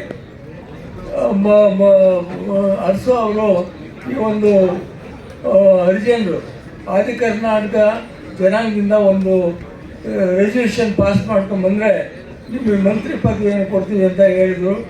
ಆವಾಗ ನಮಗೆ ಕರೆದು ವಿದ್ಯಾರ್ಥಿ ದಶೆಯಲ್ಲಿ ಇದ್ದದ್ರಿಂದ ಅವತ್ತು ಹೇಳಿ ಒಂದು ಸಭೆಯನ್ನು ಕರೆಸಿ ಅವತ್ತು ನಮ್ಮ ರುದ್ರಾಕ್ಷಿ ಮುನಿ ದೇಶಿಕೇಂದ್ರ ಮುನಿಗಳನ್ನ ಮತ್ತು ರಾಚಯ್ಯನವರನ್ನು ನಮ್ಮ ಎನ್ನಾರ್ ಕಾಲೋನಿಯಲ್ಲಿ ಕರೆಸಿ ಒಂದು ದೊಡ್ಡ ಪ್ರೊಸೆಷನ್ ಮಾಡಿ ಒಂದು ರೆಸಲ್ಯೂಷನ್ ಪಾಸ್ ಮಾಡಿದ್ರು. ಆ ಪಾಸ್ ಮಾಡಿದ್ಮೇಲೆ ಅರಸು ಅವರು ಎನ್ ರಾಚಯ್ಯನವ್ರಿಗೆ ಡೆವಲಪ್ಮೆಂಟು ಏನೋ ಗ್ರಾಮೀಣಾಭಿವೃದ್ಧಿ ಸಂಸ್ಥೆಯ ಒಂದು ಸಚಿವರನ್ನಾಗಿ ನೇಮಕ ಮಾಡಿದಂಥ ಒಂದು ಜ್ಞಾಪಕ ನಮಗಿದೆ. ಅಲ್ಲಿಂದನೂ ಕೂಡ ಈ ಜನಾಂಗ ಒಂದು ವ್ಯವಸ್ಥಿತವಾಗಿ ಈ ಜನ ಕಟ್ಟೋದಕ್ಕೆ ಪ್ರಯತ್ನ ಯಾರು ಮಾಡ್ತಾರೋ ಅಂಥವ್ರಿಗೆ ಸಂಘ ಒಂದು ಉತ್ತೇಜನವನ್ನು ಕೊಟ್ಟು ಆ ಜನಾಂಗ ಒಕ್ಕೋರ್ಲಿಂದ ಹೋರಾಟವನ್ನು ಮಾಡ್ಕೊಂಡು ಬಂದಿರತಕ್ಕಂಥದ್ದು ನಾವು ನೋಡಿದ್ದೇವೆ. ಹಾಗೆ ನಮ್ಮ ಸದಾಶಿವ ಆಯೋಗ ಇರ್ಬೋದು, ಮತ್ತು ಮೊನ್ನೆ ಆಯೋಗದ ಎಲ್ಲ ತೀರ್ಮಾನವನ್ನು ಎಲ್ಲ ಒಪ್ಪಿ ನಾವೆಲ್ಲ ಇವತ್ತು ಸಭೆಯನ್ನು ಸೇರಿದ್ದೇವೆ. ಅಂದರೆ ಎಲ್ಲ ವಿಚಾರವನ್ನು ಈಗಾಗಲೇ ಕೂಡ ಮಾತಾಡಿದ್ದಾರೆ. ನಾನು ಹೆಚ್ಚಿಗೆ ಅದರ ಬಗ್ಗೆ ಪ್ರಸ್ತಾಪ ಮಾಡೋಕ್ಕೆ ಹೋಗಲ್ಲ. ಅಂದರೆ ಇವತ್ತೇನಾಗಿದೆ ಅಂದರೆ, ನಾವು ಕೈಗೆ ನಮಗೆ ರೈಫಲ್ ಕೊಟ್ಟಿದ್ದಾರೆ. ಕೈಗೆ ರೈಫಲ್ ಸಿಕ್ಕಬೇಕು ಅಂತ ನಾವು ಪ್ರಯತ್ನ ಮಾಡಿದಾಗ ರೈಫಲ್ ಸಿಕ್ಕಿದೆ. ಇವತ್ತು ನಾವು ಯಾವ ರೀತಿ ನಮ್ಮ ಎನಿಮಿನ ಅಥವಾ ನಮಗೆ ಬೇಕಿದ್ದಿದ್ದವ್ರನ್ನ ಅಥವಾ ನಾವು ನಮ್ಮ ರಕ್ಷಣೆಯನ್ನು ಯಾವ ರೀತಿ ಮಾಡ್ಕೋಬೇಕು ಅನ್ನೋದನ್ನು ಇವತ್ತು ನಾವು ಚರ್ಚೆ ಮಾಡಿ ಕಾನೂನಾತ್ಮಕವಾಗಿ ಇವತ್ತು ಹೋರಾಟವನ್ನು ಇನ್ನೂ ಮುಂದುವರಿಸಬೇಕಾಗಿದೆ. ಇಷ್ಟಕ್ಕೆ ನಾವು ತೃಪ್ತಿ ಪಡುವಂಥದ್ದಿಲ್ಲ. ಈಗ ನಮ್ಮ ಅಲ್ಗೋಡ್ ಹನುಮಂತನವರು ಹೇಳ್ದಂಗೆ ರಾಜಕೀಯದ ಒಂದು ಇದು ಬೇಕು. ಇವತ್ತು ನಾವು ಓದುವಾಗ ಎಂದ್ರಾಚಯ್ಯನವ್ರು ಹೇಳ್ತಾಯಿದ್ರು, ನಾವು ಒಟ್ಟು 23 ಕ್ಷೇತ್ರ ಇರೋದು.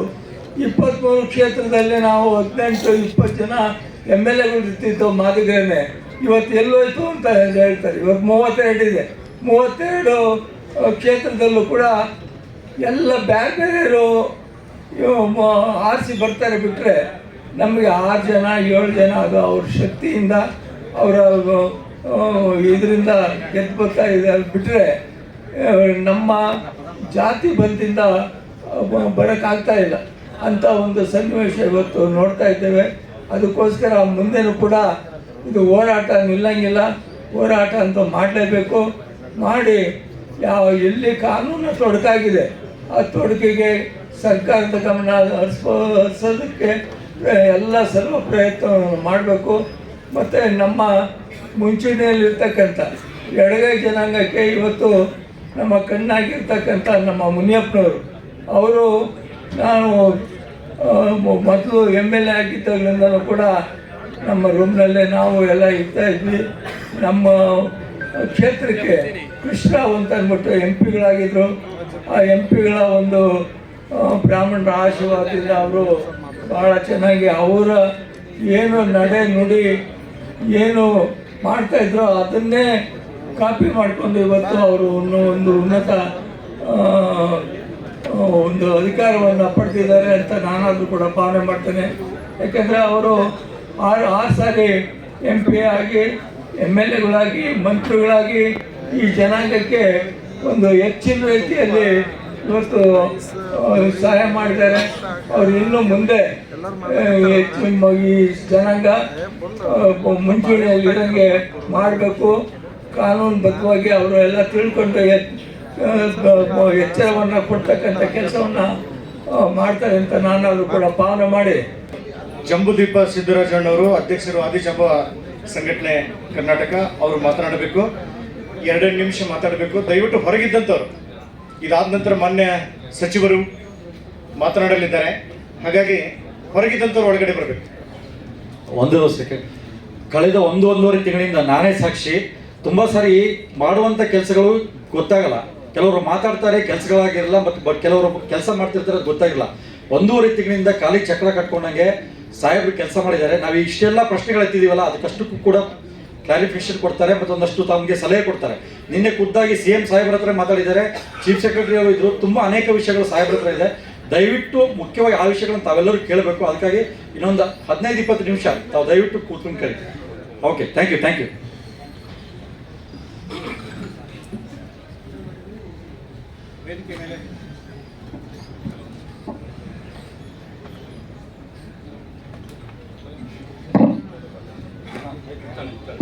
ಹಲೋ.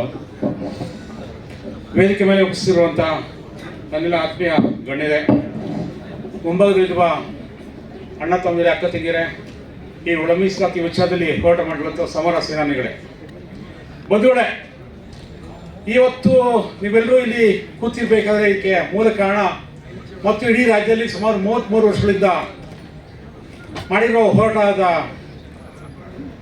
ಪ್ರಮುಖ ಒಂದು ಹೋರಾಟದ ಮೂಲ ಅಂತ ಹೇಳಿದ್ರೆ 1992ರಿಂದ ಈ ರಾಜ್ಯದ ಸುಮಾರು 100 ವರ್ಷದ ಹಿಂದೆ ಸ್ಥಾಪನೆ ಆಗಿರುವಂಥ ಆದಿಜಾಂಬ ಸಂಘ. ನಾನು ದೇವಗದ ಎನ್ ರಾಜಿ ಅವರ ಗಡಿನಲ್ಲಿ ಬೆಳೆದವನು. ಆ ಸಂಘಟನೆಯಲ್ಲಿ ನಾವೆಲ್ಲರೂ ಕೂಡ ಆಗಿನ ಕಾಲಕ್ಕೆ 1984-85 ಸಭೆ ಸೇರ್ತಾ ಹಾಗೆಲ್ಲ ಹಿಂದೆ ಸೇರಿದಂಥ ಬಹಳಷ್ಟು ಜನ ಇವತ್ತು ನಮ್ಮ ಕಣ್ಮುಂದೆ ಇಲ್ಲ. ಅದು ಚಿಕ್ಕಬಳ್ಳಾಪುರದ A Muniyappa XMLA, KB Shanappa, Alimurthy, ಅವ್ರ ತಂದೆ ಲೋಕಸೇವೆ ನೀಡ್ತಾ ಹನುಮಂತ ಇಂಥ ಬಹಳಷ್ಟು ಜನ ರೇಣುಕಮ್ಮ ಇಂಥವರೆಲ್ಲ ಸೇರ್ತಾ ಇದ್ವಿ. ಸೊ ಆಗ ನಮಗೆ ಈ ಮೀಸಲಾತಿ ಬಗ್ಗೆ ಮಾತಾಡಲಿಕ್ಕೆ ಅವಕಾಶ ಮಾಡಿಕೊಟ್ಟಿದ್ದು LG ಅವರು ಆಗಿದ್ದ 1975 ವರದಿ. ಆಗಿನ ವರದಿಗೆ ಅನ್ವಯ ಪರಿಶಿಷ್ಟ ಜಾತಿಯ 15% ಮೀಸಲಾತಿಯಲ್ಲಿ 55.5% ಜನಸಂಖ್ಯೆ ಇರುವಂಥ ಈ ಆದಿತ್ಯ ಎಂಬ ಸಮುದಾಯಕ್ಕೆ ಪ್ರತ್ಯೇಕ ಮೀಸಲಾತಿ ನೀಡಬೇಕು ಅನ್ನುವಂಥ ಹೋರಾಟವನ್ನು ನಾವು ಪ್ರಾರಂಭಿಸ್ತು. ಅದ್ರ ಜೊತೆಗೆ ಆದಿ ಎಂಬ ಸಮುದಾಯಕ್ಕೆ ಪ್ರತ್ಯೇಕ ನಿಗಮ ಮಾಡಬೇಕು ಅನ್ನುವಂಥ 2 ಪ್ರಮುಖ ಅಂಶಗಳನ್ನ ಇಟ್ಕೊಂಡು ನಾವು ಹೋರಾಟ ಮಾಡಿದ್ವಿ. ಒಂದು ವೇಳೆ ಆ ನಂತರ ಏನು 92ರಲ್ಲಿ ಕರ್ನಾಟಕದಲ್ಲಿ ನಾವು ಕೇಳಿದ ಪ್ರತ್ಯೇಕ ಮೀಸಲಾತಿ, ಒಳ ಮೀಸಲಾತಿ ಅಲ್ಲ, ಜನಸಂಖ್ಯೆ ಆಧಾರದ ಮೇಲೆ. ಆಮೇಲೆ 94ರಲ್ಲಿ ಆಂಧ್ರದಲ್ಲಿ ಶುರುವಾಯಿತು, 96ರಲ್ಲಿ ಅದು ಆಗ್ತಾ ಇತ್ತು. ಅದಾದ್ರೆ 2004ರಲ್ಲಿ ಈ ಚಿನ್ನಾಯಿ ಪ್ರಕರಣದಲ್ಲಿ ಹೈಕೋರ್ಟಲ್ಲಿ ಸ್ಟೇ ಬಂತು. ಅದಾದ ನಂತರ ನಿರಂತರವಾಗಿ ನಮ್ಮ ರಾಜ್ಯದಲ್ಲಿ ಸುಮಾರು 33 ವರ್ಷಗಳ ಕಾಲ ನಮ್ಮ ಮಾದಿಗ ದಂಡರು ಆಗ್ಬೋದು, ಇತರೆ ಜಗನ್ ಸಂಘ ಆಗ್ಬೋದು, ಬೇಕಾದಷ್ಟು ಮಾದಿಗ ಸಮುದಾಯದ ಸಂಘಟನೆ ಹೋರಾಟ ಮಾಡ್ತಾ ಬಂದಿದ್ದಾರೆ. ಸೊ ಇವತ್ತು ನಮ್ಮ ನೆರವಿಗೆ ಬಂದಿದ್ದು ಸುಪ್ರೀಂ ಕೋರ್ಟ್ ಏನು 2024 ಆಗಸ್ಟ್ 1ನೇ ತಾರೀಕು ನಮ್ಮ ಪರವಾಗಿ ಆಯಾ ರಾಜ್ಯ ಸರ್ಕಾರಕ್ಕೆ ಒಳ ಮೀಸಲಾತಿ ಮಾಡುವಂಥ ಅಧಿಕಾರ ಇದೆ ಅಂತ ಹೇಳಿದ ಮೇಲೆ ನಮಗೆಲ್ಲ ಧೈರ್ಯ ಬಂತು. ಈ ಒಂದು ಸಂದರ್ಭದಲ್ಲಿ ಇವತ್ತು ಏನೇ ಆಗಿದ್ರು ಕೂಡ 60% ಹೋರಾಟಗಳು ಸಕ್ಸಸ್ ಆಗಿರೋದು ಈ ಸಮುದಾಯ ಹೋರಾಟಗಾರರಿಂದಲೇ. ಇನ್ನು 40% ಸದನದ ಒಳಗಡೆ ನಮ್ಮ ರಾಜಕಾರಣಿಗಳು ಮಾಡಬೇಕಾದ್ದು ಮಾಡಿದ್ದಾರೆ. ಈ ಒಂದು ಸಂದರ್ಭದಲ್ಲಿ ನಾವು ನಮಗೆ 6.25% ಬಿಡಬೇಕು ಅನ್ನುವಂಥ ಹೋರಾಟವನ್ನು ನಿರಂತರವಾಗಿ ಮಾಡ್ತಾ ಇದ್ವಿ. ಯಾಕೆಂತ ಹೇಳಿದ್ರೆ ನ್ಯಾಯಮೂರ್ತಿ ಸದಾಶಿವ ಅವರು 6% ಮೀಸಲಾತಿಯನ್ನು ನಮ್ಗೆ ಕೊಟ್ಟಿದ್ದು. ನಮ್ಮ ಸೋದರಿಗೆ 5%, ಟಚಬಲ್ನವ್ರಿಗೆ 3% ಮತ್ತು ಅಲೆಮಾರಿಗೆ 1 ಕೊಟ್ಟಿದ್ದು. ಈಗ 17% ಮೀಸಲಾತಿ ಕೊಟ್ಟಿದ್ದಾರೆ. ಅದ್ರ ಪ್ರಕಾರ ನಮ್ಗೆ 6.25 ಬರಬೇಕಾಗಿತ್ತು ಪ್ರೊಫೆಷನಲ್ ಆಗಿ, ಆದರೆ 6 ಕೊಟ್ಟಿದ್ದಾರೆ. ಸೊ ರೇಟರ್ಗೆ 5, ಟಚಬಲ್ 4, ADAK ಅವ್ರಿಗೆಲ್ಲ 1%, ಅಲೆಮಾರಿಗೆ 1% ಅಂತ ಏನು ನಮ್ಮ ನ್ಯಾಯಮೂರ್ತಿ ನಾಗಮೋಹನ್ ದಾಸ್ ಅವರು ರೆಕಮೆಂಡ್ ಮಾಡಿದ್ರು ಕೂಡ ಈ ನಮ್ಮ ಇನ್ನೊಂದು ಸಮುದಾಯ ಜನರು ಗಲಾಟೆ ಮಾಡಿದ ಪರಿಣಾಮ ಈ AKDಗಳನ್ನೆಲ್ಲ ಅವ್ರ ಜೊತೆ ಸೇರಿಸ್ಬಿಟ್ಟು ಅವ್ರಿಗೂ 6 ಮಾಡಿ ಕೊಟ್ಟಿದ್ದಾಯಿತು. ಅದಕ್ಕೆ ನಾವೇ ಅಣ್ಣವ್ರಿಗೆಲ್ಲ ನಮ್ಮ ಪ್ರಮುಖರಾದ ಆಗಿರುವಂಥ ರಾಜಕೀಯ ಮುತ್ಸದ್ದಿ KH ಮುನಿಯಪ್ಪ ಅಣ್ಣವ್ರಿಗೆ ನಾವು ಭಾಳಷ್ಟು ಸಾರಿ ಹೇಳಿದ್ವು, ಅಣ್ಣ ಇದು ಹೆಂಗ 33 ವರ್ಷ ಗಲಾಟೆ ಮಾಡಿದ್ವಿ, ಇದು ಮುಂದುವರ್ಸೋದು ಬೇಡ, ಒಪ್ಕೊಂಬಿಡಿ ಪರವಾಗಿಲ್ಲ, ಅವ್ರು 1% ಜಾಸ್ತಿ ಕೊಟ್ಟು ಪರವಾಗಿಲ್ಲ, ಮೊದಲು ಅನುಷ್ಠಾನ ಆಗಲಿ, ಆಮೇಲೆ ಬೇಕಾದ್ರೆ ನಾವು ಕಿತ್ತಾಡೋಣ, ಆಮೇಲೆ ನಾವೆಲ್ಲ ಅಂಕಿಅಂಶ ನೋಡೋಣ ಅಂತೇಳಿ. ಹಂಗಾಗಿ ಇವರು 6 ನಾವು ಒಪ್ಕೊಂಡಿದ್ದಾಯಿತು. ಆದರೆ ಇದೊಂದು ಅಚಾತುರ್ಯ ಉಂಟಾಗಿದೆ. ಏನಂತೇಳಿ ನಮ್ಮಲ್ಲಿರುವಂಥ ಅಲೆಮಾರಿ ಸಮುದಾಯ ಸುಮಾರು 59 ಜಾತಿಗಳಿದಾವಲ್ಲ, ಅದರಲ್ಲಿ ಸುಮಾರು 30 ಜಾತಿಗಳು ನಮ್ಮ ಮಾದಿಗ ಸಂಬಂಧಿತ ಜಾತಿಗಳಿದ್ದಾವೆ. ನಮ್ಮ ಸಂಘದಲ್ಲಿ ನಮ್ಮ ಪ್ರಕಾರ 53 ಜಾತಿ ಇದ್ದಾವೆ ನಮ್ಮ ಸಂಘದಲ್ಲಿ, ಮಾದಿಗ ಮತ್ತು ಮಾದಿಗ ಸಂಬಂಧಿತ ಜಾತಿಗಳು. ಅದರಲ್ಲಿ 30 ಜಾತಿ ಅಲೆಮಾರಿಗಳಿದ್ದಾವೆ.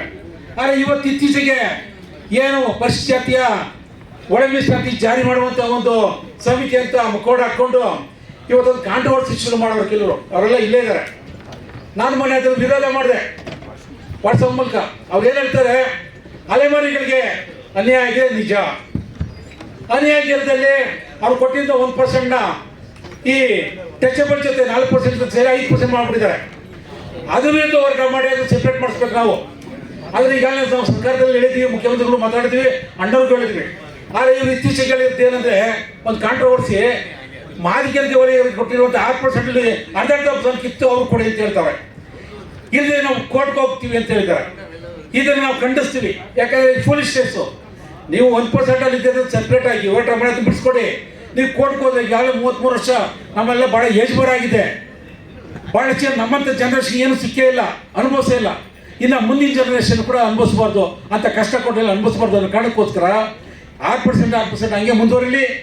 ಇವತ್ತು ಮತ್ತೆ ಸೆಂಟ್ರಲ್ ಗೌರ್ಮೆಂಟ್ ಮತ್ತೆ ಸಮೀಕ್ಷೆ ಮಾಡ್ತಾರೆ. ಅಲ್ಲಿ ನಮ್ಮ ನಿಜವಾದ ಅಂಕಿಅಂಶ ಏನು ಅಂತ ಗೊತ್ತಾಗುತ್ತೆ. ಸಾವುಗಳನ್ನ ಮತ್ತೆ ಈ ತಕರಾರು ತೆಗೆದು ನಮ್ಮ ಅಂಕಿಅಂಶದ ಪ್ರಕಾರ ನಾವು ಜಾಸ್ತಿ ಕೇಳೋಣ. ಆದರೆ ನಮ್ಮ ಅಲೆಮಾರಿಗಳಿಗೆ ಏನು ಪ್ರತ್ಯೇಕವಾಗಿ 1% ಅವ್ರಿಗೆ ಕ್ಲಬ್ ಮಾಡಿದರೆ ಅದನ್ನು ಬಿಡಿಸ್ಕೊಳ್ಳುವಂಥ ಪ್ರಯತ್ನ ಮಾಡೋಣ ಅಂತ ಹೇಳ್ತಾ ಸಮಯ ಆಗ್ತದೆ ಅಂತೇಳಿ ಚೀಟಿ ಕಳಿಸಿದ್ರೆ ಅದರಿಂದ ದಯಮಾಡಿ ಕ್ಷಮಿಸಬೇಕು. ಮಾತಾಡುವಂಥದ್ದು ಬಹಳ ಸಿಕ್ಕಾಪಟ್ಟೆ ಇದೆ. ಆದರೆ ಬಂಧುಗಳೇ, ನೀವು ಎಲ್ಲರೂ ಕೂಡ ಒಂದು ಶಿಸ್ತನ್ನು ಪಾಲನೆ ಮಾಡಬೇಕು. ಈ ಓಟದಲ್ಲಿ ನಿರಂತರವಾಗಿ RGM ಸಂಘ 33 ವರ್ಷದ ಶ್ರಮ ಪಟ್ಟಿದೆ. ಅದಾದ ನಂತರ ಬಂದಂತ ಒಂದು 5-6 ವರ್ಷದ ಕೆಲವರೆಲ್ಲ ಈ ಮುಖೋಟ ಹಾಕೊಂಡು ಹೋರಾಟ ಮಾಡ್ತಾ ಇದ್ದಾರೆ. ಆದರೆ ತಾವು ಯಾವತ್ತೂ ಕೂಡ ಶಿಸ್ತಿಗೆ ಒಂದು ಬದ್ಧತೆ ಕೊಡಬೇಕು, ಒಂದು ಸಿನ್ನಾಟಿ ಕೊಡಬೇಕು ಅಂತ ಹೇಳ್ತಾ ನನ್ನ ಮಾತನ್ನು ಮುಗಿಸ್ತೇನೆ. ಜೈ ಹಿಂದ್, ಜೈ ಕನಕ, ಜೈ ಜಮ್ಮುದೀಪ, ಜೈ ಮಾದಿಗ. ಆದಿಜಾಂಬು ಅಭಿವೃದ್ಧಿ ನಿಗಮದ ಅಧ್ಯಕ್ಷರಾಗಿರ್ತಕ್ಕಂಥ ಶ್ರೀಯುತ ಮಂಜುನಾಥ್ GS ಅವರು 2 ಮಾತು ಮಾತಾಡಬೇಕು ಅಂತೇಳಿ ವಿನಂತಿ ಮಾಡಿಕೊಡ್ತಾ ಇದ್ದೀವಿ.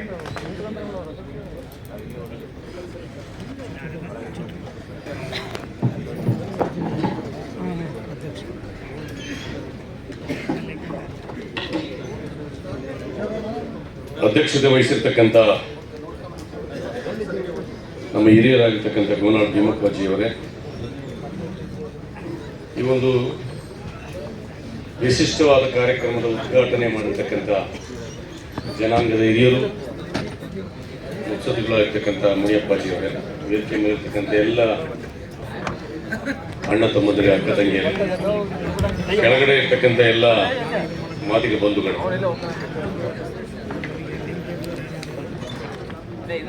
ಒಳ ಮೀಸಲಾತಿ ಜಾರಿ ಆದ ನಂತರ ಮಾದಿಗ ನೌಕರರೆಲ್ಲರ ಅಧಿಕಾರಿಗಳು ಮತ್ತು ನೌಕರರು ಸೇರಿ ಒಂದು ಸಂಘಟನೆಯನ್ನ ಈಗಾದರೂ ಮಾಡಿದ್ರಲ್ಲ ಅಂತಂದೇಳಿ ಒಂದು ಸಣ್ಣ ಖುಷಿ ಕೇಳ್ತಾ ಇದೆ. ನಾನು ಮೂಲತಃ ಹೇಳ್ಕತೀನಿ, ನಾನು ಕೂಡ ಒಬ್ಬ ಅಧಿಕಾರಿ ಆಗಿದ್ದವನು. 1989ರಲ್ಲಿ ನಾನು ನಗರಸಭೆಯಲ್ಲಿ ರೆವಿನ್ಯೂ ಆಫೀಸರ್ ಆಗಿ ಸೇರಿದಾಗ ಕಸ ಹೊಡಿತಕ್ಕಂಥ ಮೂಲ ನಿವಾಸಿಗಳು ಮಾದಿಗರು ಕರ್ನಾಟಕ ರಾಜ್ಯದಲ್ಲಿ 87,000 ಜನ ಇದ್ದಾರೆ. ಕರ್ನಾಟಕ ರಾಜ್ಯದಲ್ಲಿ ಇನ್ಕ್ಲೂಡ್ BBMP.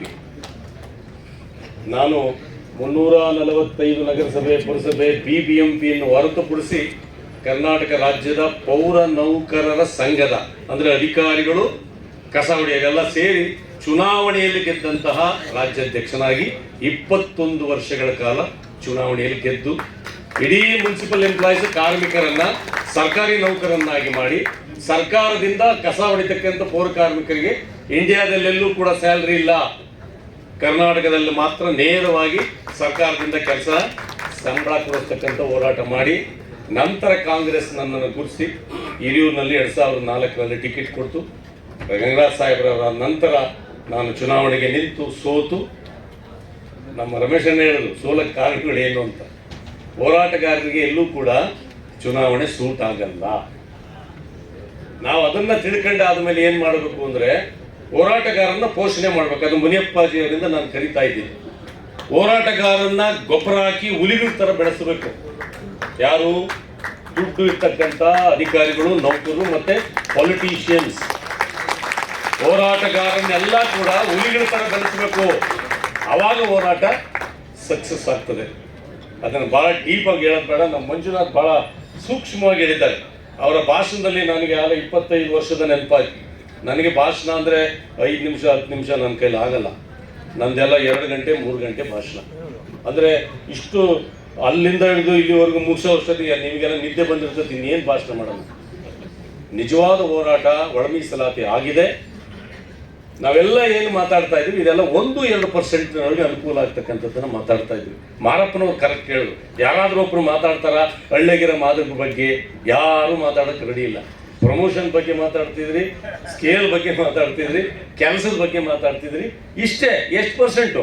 1.5% ರೀ. 98% ಮಾದಿಗರಲ್ಲಿ ನಾವೆಲ್ಲ ಮಾದಿಗರೇ ಅಲ್ಲ ಹೇಳೋದು, ನಾವೆಲ್ಲ ಮಾದಿಗರ ಮಕ್ಕಳೇ. ಹಳ್ಳಿಯಾಗಿರ್ತಕ್ಕಂಥವ್ರಿಗೆ ಏನು ನಾವು ಲಭಿಸ್ತತೆ ಅಂತ ಯಾರಾದರೂ ಮಾತಾಡಿದ್ರ? ಒಳ ಮೀಸಲಾತಿಯಲ್ಲಿ 34 ಇಲಾಖೆ ಇದಾವೆ ಕರ್ನಾಟಕ ಸರ್ಕಾರದಲ್ಲಿ. 34 ಇಲಾಖೆಯಲ್ಲೂ ಕೂಡ 24.6% ಅಂದ್ರೆ ST ತೆಗೆದ್ರೆ 17% ದುಡ್ಡು MLAಗಳ ಮುಖಾಂತರವಾಗಿ ಸೋಷಿಯಲ್ ವೆಲ್ಫೇರ್ ಡಿಪಾರ್ಟ್ಮೆಂಟ್ ಇಂದ ಎಲ್ಲಾ ಇಲಾಖೆಗೆ ಮಂತ್ರಿಗಳಿಗೆ ಹೋಗ್ತಾ ಇದೆ. ಎಲ್ಲಿ ಲೆಕ್ಕ ಇಟ್ಟಿದ್ದಾರೆ? ನಾನು ನಮ್ಮನ್ನೆಲ್ಲ ಮುನಿಯಪ್ಪರು ಎಲ್ಲ ಸೇರ್ಕೊಂಡು ನನ್ನನ್ನು ಚೇರ್ಮನ್ ಮಾಡಿದ ತಕ್ಷಣ ಆದಿಜಾಂಬು ಅಭಿವೃದ್ಧಿ ನಿಗಮಕ್ಕೆ ಹೋಗಿ ಕೂತ್ಕೊಂಡೆ. ಅಲ್ಲಿ ಹೇಳಕ್ಕೆ ಅರ್ಥವೇ ಆಗ್ತಾ ಇಲ್ಲ ನಮ್ಮ ಕೈಲಿ. ಇವತ್ತು ನಮಗೆ ಕೈಯಲ್ಲಿ ಕನ್ನಡಿ ಸಿಕ್ಕಿದೆ. 34 ಲಕ್ಷ ಮಾದಿಗರಿದ್ದೀವಿ, 100 ಕೋಟಿ ಕೊಡ್ತಾರೆ. ನಮ್ಮ ಮಾರಪ್ಪನವ್ರು ಹೇಳಿದ್ರು 10,000 ಕೋಟಿ ರೂಪಾಯಿ ಮಾದಿಗರಿಗೆ ಬರ್ತದೆ. ಒಳ ಮೀಸಲಾತಿಯಲ್ಲಿ 100 ಕೋಟಿ ಕೊಡ್ತಾರೆ ಸಂಬಳ ತಗ ಅಂತ. ನಾನು ಅದನ್ನು ಮುನಿಯಪ್ಪರು ಎಲ್ಲರೂ ಕರ್ಕೊಂಡೋಗಿ ಸಿದ್ದರಾಮಯ್ಯ ಹತ್ರ ಹೇಳಿದೆ, ಸರ್ ಇದೇನು ಸರ್ ಇದು 100 ಕೋಟಿ ಸಾಕು ಹೋಗು, ಒಂದು 2 ಮಾತು ಅಂದಿದ್ದು ಸಾಕು ಹೋಗು. ಆ 100 ಕೋಟಿ ಒಳಗಡೆ ಒಂದು 10 ಕೋಟಿ ಸಂಬಳ ಕೊಟ್ಟು ಇನ್ನು 80 ಕೋಟಿ ಒಳಗಡೆ ಎಲ್ಲ 80% MLA ಕೊಡಬೇಕು. ಒಂದು MLA 2 ಕಾರ್ ಕೊಡ್ತೀನಿ, ಒಂದು MLA 2 ಬೋರ್ ಕೊಡ್ತೀನಿ, ಒಂದು MLA 2 ನೇರ ಸಾಲ ಕೊಡ್ತೀನಿ, ಒಂದು ತಾಲೂಕಿಗೆ ಒಬ್ಬನಿಗೆ ಮಾದಿಗರಿಗೆ ಜಮೀನು ಕೊಡೋಕೆ ಅವಕಾಶ ಇದೆ. ಟೋಟಲ್ ಇರೋದು ಇಷ್ಟು. ನನಗೆ 5%, ಮಾನ್ಯ ಮಂತ್ರಿಗಳಿಗೆ 15%. ಅಲ್ಲಿ ಆಫೀಸ್ಗೆ ಹೋದ್ರೆ 350 ಜನ ದಿನ ಇರ್ತಾರೆ. ನನಗಿರೋದೇ 50 ಕರ್ನಾಟಕ ರಾಜ್ಯಕ್ಕೆ ಕೊಡೋಕ್ಕೆ ಅಲ್ವಾ. ಅಂದರೆ ನಾನು ಹೇಳ್ತಿರೋದು ಅದಲ್ಲ. ಈಗ ನಾವು ಒಳ ಮೀಸಲಾತಿಯಿಂದ ಪಡಿತಕ್ಕಂಥ ಏನು ಅಂತಕ್ಕಂಥದ್ದನ್ನು ಮುಂದಿನ ದಿನದಲ್ಲಿ ಚರ್ಚೆ ಆಗಲೇಬೇಕು. ಮುನಿಯಪ್ಪನವರಿಗೆ ಸಾರಿತ ವಹಿಸಲೇಬೇಕು. ಮಾರಪ್ಪನವ್ರು ಹೇಳೋದು 10,000 ಕೋಟಿ ಎಲ್ಲಿ ಹೋಗ್ತದೆ ಅಟ್ಲೀಸ್ಟ್ ಗೊತ್ತಾಗಬೇಕು. ಯಾವ ಮಾದಿಗರಿಗೆ ಮುಟ್ತದೆ, ಅಟ್ಲೀಸ್ಟ್ ಯಾರು ತಿಂತಾ ಇದ್ದಾರೆ ಅದಾದ್ರೂ ಗೊತ್ತಾಗ್ಬೇಕಲ್ಲ. ಅದು ನಿಜವಾದ 98% ಮೀಸಲಾತಿ. ಇದರೊಳಗಡೆ ನೌಕರು, ಅದು ಇದು ಅಫಿಷಿಯಲ್ಸು, ಪ್ರಮೋಷನ್ಸು ಇದೆಲ್ಲ 2%. ಇದು ಹಾಗೆ ಆಗ್ತದೆ ಅಲ್ವಾ. ನೆಂಟ್ರೆ, ಅಣ್ಣ ತಮ್ಮಗಳೇ, ನಾನು ಹೇಳೋದು ಸತ್ಯ ಇದೆಯಾ ಅಲ್ವಾ? ಈಗ ನೀವು ಹೇಳಿದ್ರಿ ಎಷ್ಟು ಜನ ನೀವು ಮೆಂಬರ್ಶಿಪ್ ಮಾಡ್ಕೊಂಡಿದ್ದೀರಿ? 13,000. 70,000 ಪೌರ ಕಾರ್ಮಿಕರಿದ್ದಾರೆ. ನೀನು ಒಂದು ತಿಂಗಳೊಳಗೆ ನಾನು ಮಾಡ್ಕೊಡ್ತೀನಿ ಮೆಂಬರ್ಶಿಪ್ನ. ಮಾದಿಗರೇ 70,000 ಜನ ಇದ್ದಾರೆ. ಅಂದ್ರೆ ಮಾಡ್ಬೇಕು ಅದನ್ನೆಲ್ಲ. ನಾನು ಮೊನ್ನೆ ನೀವು ಹರಿಹರದಲ್ಲಿ ಏನು ಪ್ರೊಫೆಸರ್ ಮೀಟಿಂಗ್ ಕರೆದ್ರೆ ಅಲ್ಲೂ ಕೂಡ ನಾನು ಇದನ್ನೇ ಹೇಳಿದೆ. ದಯಮಾಡಿ ಈಗ ಮಾದಿಗ, ಈಗ ಅದೇ ಕನ್ಫ್ಯೂಸ್, ಮಾದಾರ, ಮಾದಿಗ, ಆದಿಜಾಂಬವ. ನಾನು ಆದಿಜಾಂಬವದ ಅಧ್ಯಕ್ಷ, ನಾನು ಮಾದಿಗರ ಅಧ್ಯಕ್ಷ ಅಲ್ಲ. ಅಲ್ಲಿ ಹುಡುಕಿದ್ರು ಆದಿಜಾಂಬವ ಕ್ಯಾಸ್ಟ್ ಲೀಸ್ಟ್ ಅಲ್ಲಿ ಹುಡುಕ್ತೀನಿ, ಎಲ್ಲೂ ಸಿಗದೇ ಇಲ್ಲ ಆದಿಜಾಂಬವ. ಆ ಜಾಂಬವನು ಅದೊಂದು ಲೂ ಬೇರೆ ಐತಲ್ಲಿ, ಅರ್ಥ ಆಗ್ತಾ ಇಲ್ಲ. ನೀವು ಮಾದಿಗರು ಕನ್ಫ್ಯೂಸ್ ನಲ್ಲಿ ಇದೀವಿ, ಟೋಟಲ್ ಕನ್ಫ್ಯೂಸ್. ನಾನು ಮಾದರನೋ, ಮಾದಾರನೋ, ಮಾದಿಗನೋ ನನಗೆ ಅರ್ಥ ಆಗ್ತಾ ಇಲ್ಲ. ನಾನು ಸರ್ಟಿಫಿಕೇಟ್ ನೋಡಿದ್ರೆ ಏಕೆ ಇದೆ, ಅಲ್ಲಿ ಸರ್ದು ಏಡಿ ಇದೆ, ಪರಮೇಶ್ವರ್ ಏಕೆ ಇದೆ, ಕರೆಕ್ಟ್ ಕಿತ್ತು ಹೋಗ್ತಾ ಇದ್ದಾರೆ. ಕನ್ಫ್ಯೂಸ್ ಅಂದ್ರೆ ಕನ್ಫ್ಯೂಸ್ ಅಲ್ವಾ. ಇದು ನನಗೆ ಅರ್ಥ ಆಗ್ತಿಲ್ಲ, ಏನ್ ಮಾಡ್ಬೇಕಿದಕ್ಕೆಲ್ಲ. ಇನ್ನೇ ಅಲ್ಲದೆ ನಾನು 18 ವರ್ಷ 20 ವರ್ಷ ಇದ್ದ ಹೋರಾಟ ಅಷ್ಟು ಮಾಡ್ದನು. ನನಗೆ 61 ವರ್ಷ. ಇನ್ನು ನನಗೆ ಅರ್ಥ ಆಗ್ತಿಲ್ಲ. ನನ್ನ ಮಕ್ಕಳಿಗೆ ನಾನು ಸ್ವಲ್ಪ ಇಂಟರ್ ಕ್ಯಾಸ್ಟ್ ಮ್ಯಾರೇಜ್ ಆಗ್ಬಿಟ್ಟೆ, ನನ್ನ ಮಕ್ಕಳೆಲ್ಲ ಲಿಂಗಾಯತರು ಬೆಳೀತದವೆ, ಅವಕ್ಕೆ ಮಾದಿಗರು ಅಂತ ನಾನು ಹೇಳಿದೆ. ಪಾಪ ಏನಿದು ಮಾದಿಗರು ಅಂತ ನಾನು ಎಲ್ಲಿ ಹೋಗ್ಬೇಕು, ಇದು ದೊಡ್ಡ ಸಮಸ್ಯೆ. ಅಂದ್ರೆ ನನ್ನ ಮಗಂದಲ್ಲ, ಇಲ್ಲಿರ್ತಕ್ಕಂಥ ಎಲ್ಲ ಅಧಿಕಾರಿಗಳ ಮಕ್ಕಳು ಕೂಡ, ಟಾಪ್ ಅಲ್ಲಿರ್ತಕ್ಕಂಥ ಯಾವುದೇ ಮಕ್ಕಳು ಕೂಡ ಮಾದಿಗ ಅಂದ್ರೆ ಯಾರಿಗೂ ಗೊತ್ತಿಲ್ಲ ಸರ್, ಗೊತ್ತಿಲ್ಲ ಸರ್, ಸಾಧ್ಯನೇ ಇಲ್ಲ.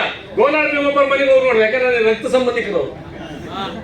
ಯಾರ ಮನೆಗೂ ನಮ್ಮ ಹೆಂಡತಿಯರುಗಳಿಗೆ, ನಮ್ಮ ಮಕ್ಕಳುಗಳಿಗೆ ಮಾದಿಗರು ಅಂತಂದ್ರೆ ಆಂಜನೇಯನ ಮಗಳಿಗೆ ಮಾತ್ರ ಗೊತ್ತೈತೆ ನೋಡಿ. ಮಾದಿಗ ಅದು ದಿನ ಹೇಳ್ತಾರೆ, ಮಾದಿಗ ಮಾದಿಗ ಮಾದಿಗ ಅಲ್ವಾ.